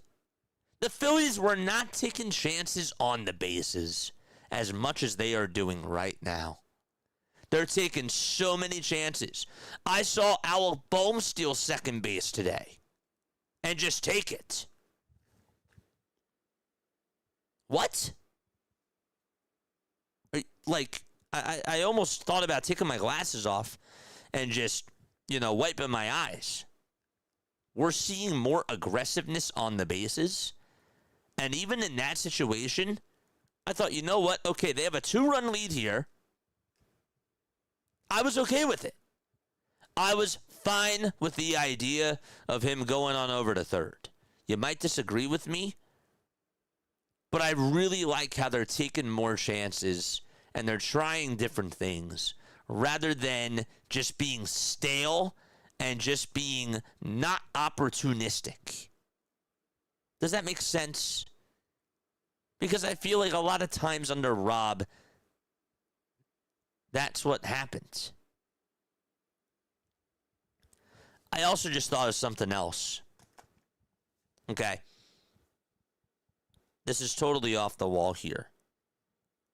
Do you guys remember how in 2022, when Joe Girardi was here, Joe never gave opportunities to the young guns, and he never even wanted to play Bryson Stott. They didn't want to call him up. And they did call him up afterwards. And Rob Thompson came on in. He was like, I'm going to start you. And Stott actually started to produce during his rookie season. And Stott actually ended up doing really well. And we were saying that Joe Girardi at that time, even if Stott did get called up, we wouldn't probably see him in the lineup. And then we heard the conversations from Castellanos saying that Joe Girardi he only had one conversation with him personally. We were like, what the heck is going on? And we were actually praising Rob, and we were saying, well, this looks like it's a new team. They look like that they're playing really good baseball under Rob, and they're actually playing for him. And Rob got them loose, and he was pressing the right buttons. I feel like in this case, when I'm watching Brandon Marsh play, Rob Thompson had him as a platoon guy, and now Marsh is playing every day, and he's hitting the ball very well against lefties.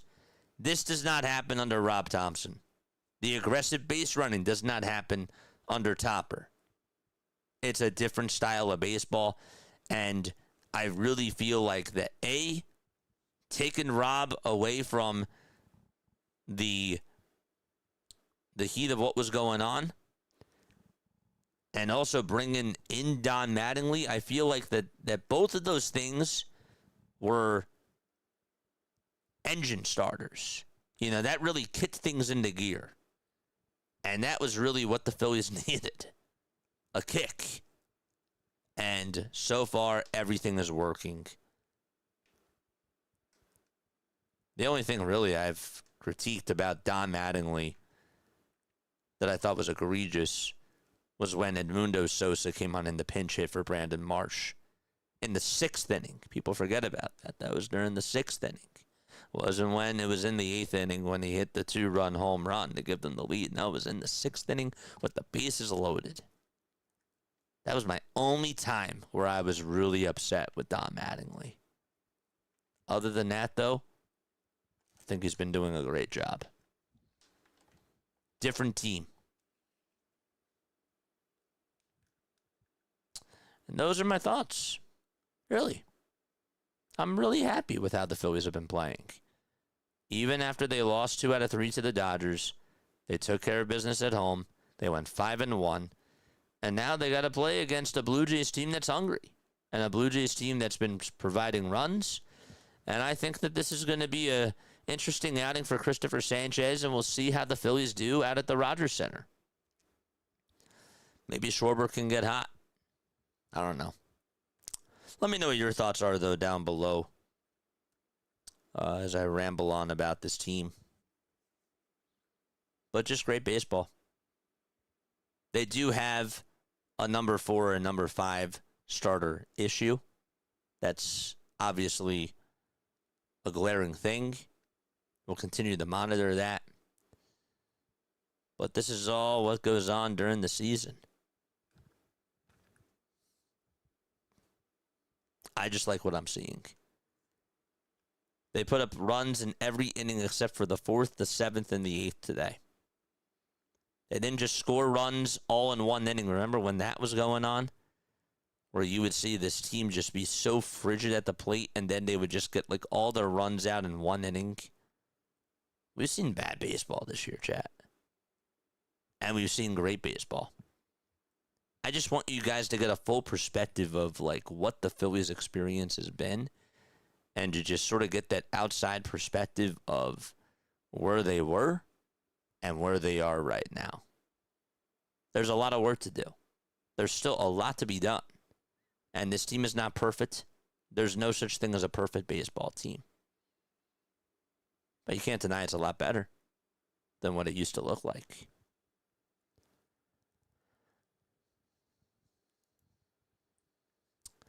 Yeah. But no, good stuff today. Good stuff today. Morty says Trey needs to bunt. With his speed, it's pressure on the defense. It's pressure on the defense, and he's not hitting. Nothing to lose with bunting.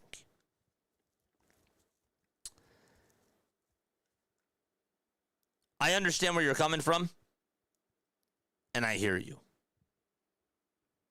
I'd like to see him bunting more too. But think about it like this, and I'm not saying that you're wrong.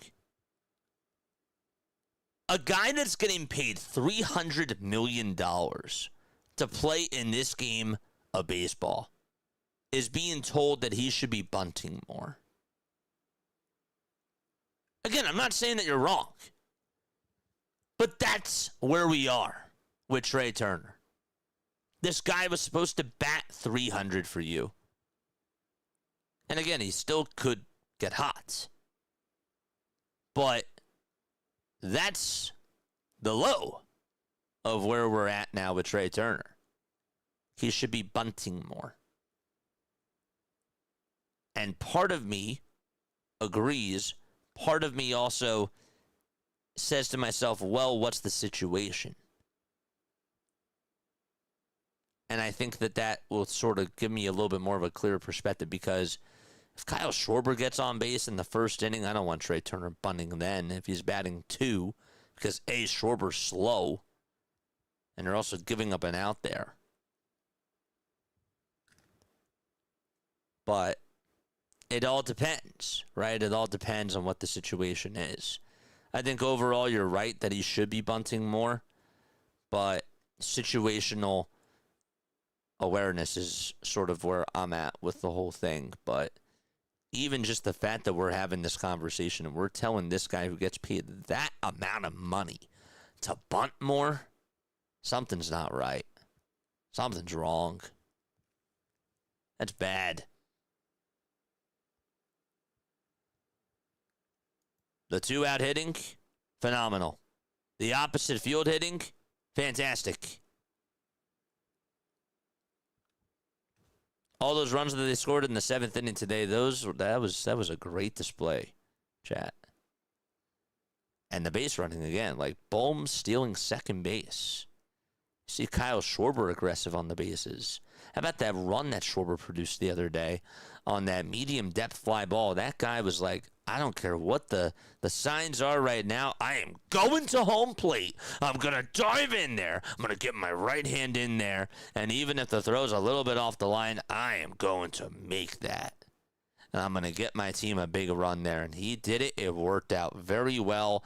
Even if he was out at the plate, yes, we're upset. But again, I'm still happy that they're being aggressive on the bases, because this is not what they were doing under their old skipper. It's a new type of baseball style, a new brand, and just a breath of fresh air that we are seeing from this baseball team. They're stealing so much more. I bet you that even when I read those stats today about the stolen bases, I didn't even take into consideration how many steals this team has compared to when Rob Thompson was here. You know, where do they rank amongst the league in stolen bases ever since they were 9-19? They have to be in like the top 5. They have to be better. They really do. But anyhow, good stuff. Getting the win with JT arresting was a big plus. I agree. Donnie has them on the run, and I am very happy about that. There are certain critiques about the bullpen, which I think are fair. I still would like to see Tim Mesa more in higher leverage spots. I think that he's their best lefty compared to Alvarado and compared to Tanner Banks. That's me. I would still like Brandon Marsh to be batting leadoff. I know that he had 3 homers, and he has been driving in runs as of lately. But ideally, I still would like him in the leadoff spot. And then I actually think that even if he was batting leadoff, I would actually be more okay with Trey Turner bunting more. You know, I think that would actually sort of even itself out, and I would feel more confident with Trey Turner bunting if Brandon Marsh got on base compared to Kyle Schwarber. That's just the first inning, I understand, but we could also be saying, well, guess what? Justin Crawford got on with a base hit, and he's their 9th hole hitter, and maybe Trey Turner bunts in that situation. That's fair. But I love what I'm seeing from this team, and that is where I'm going to leave things. I think that we had ourselves a very, very good day. All right, with that, I'm going to wrap it up. We'll be back on tomorrow for another Phillies game at 7:07 p.m. Eastern Time. We got Christopher Sanchez pitching for the Philadelphia Phillies against Patrick Corbin. And I will catch you all in the next one. Lila Tov, good night, and I will see you all tomorrow.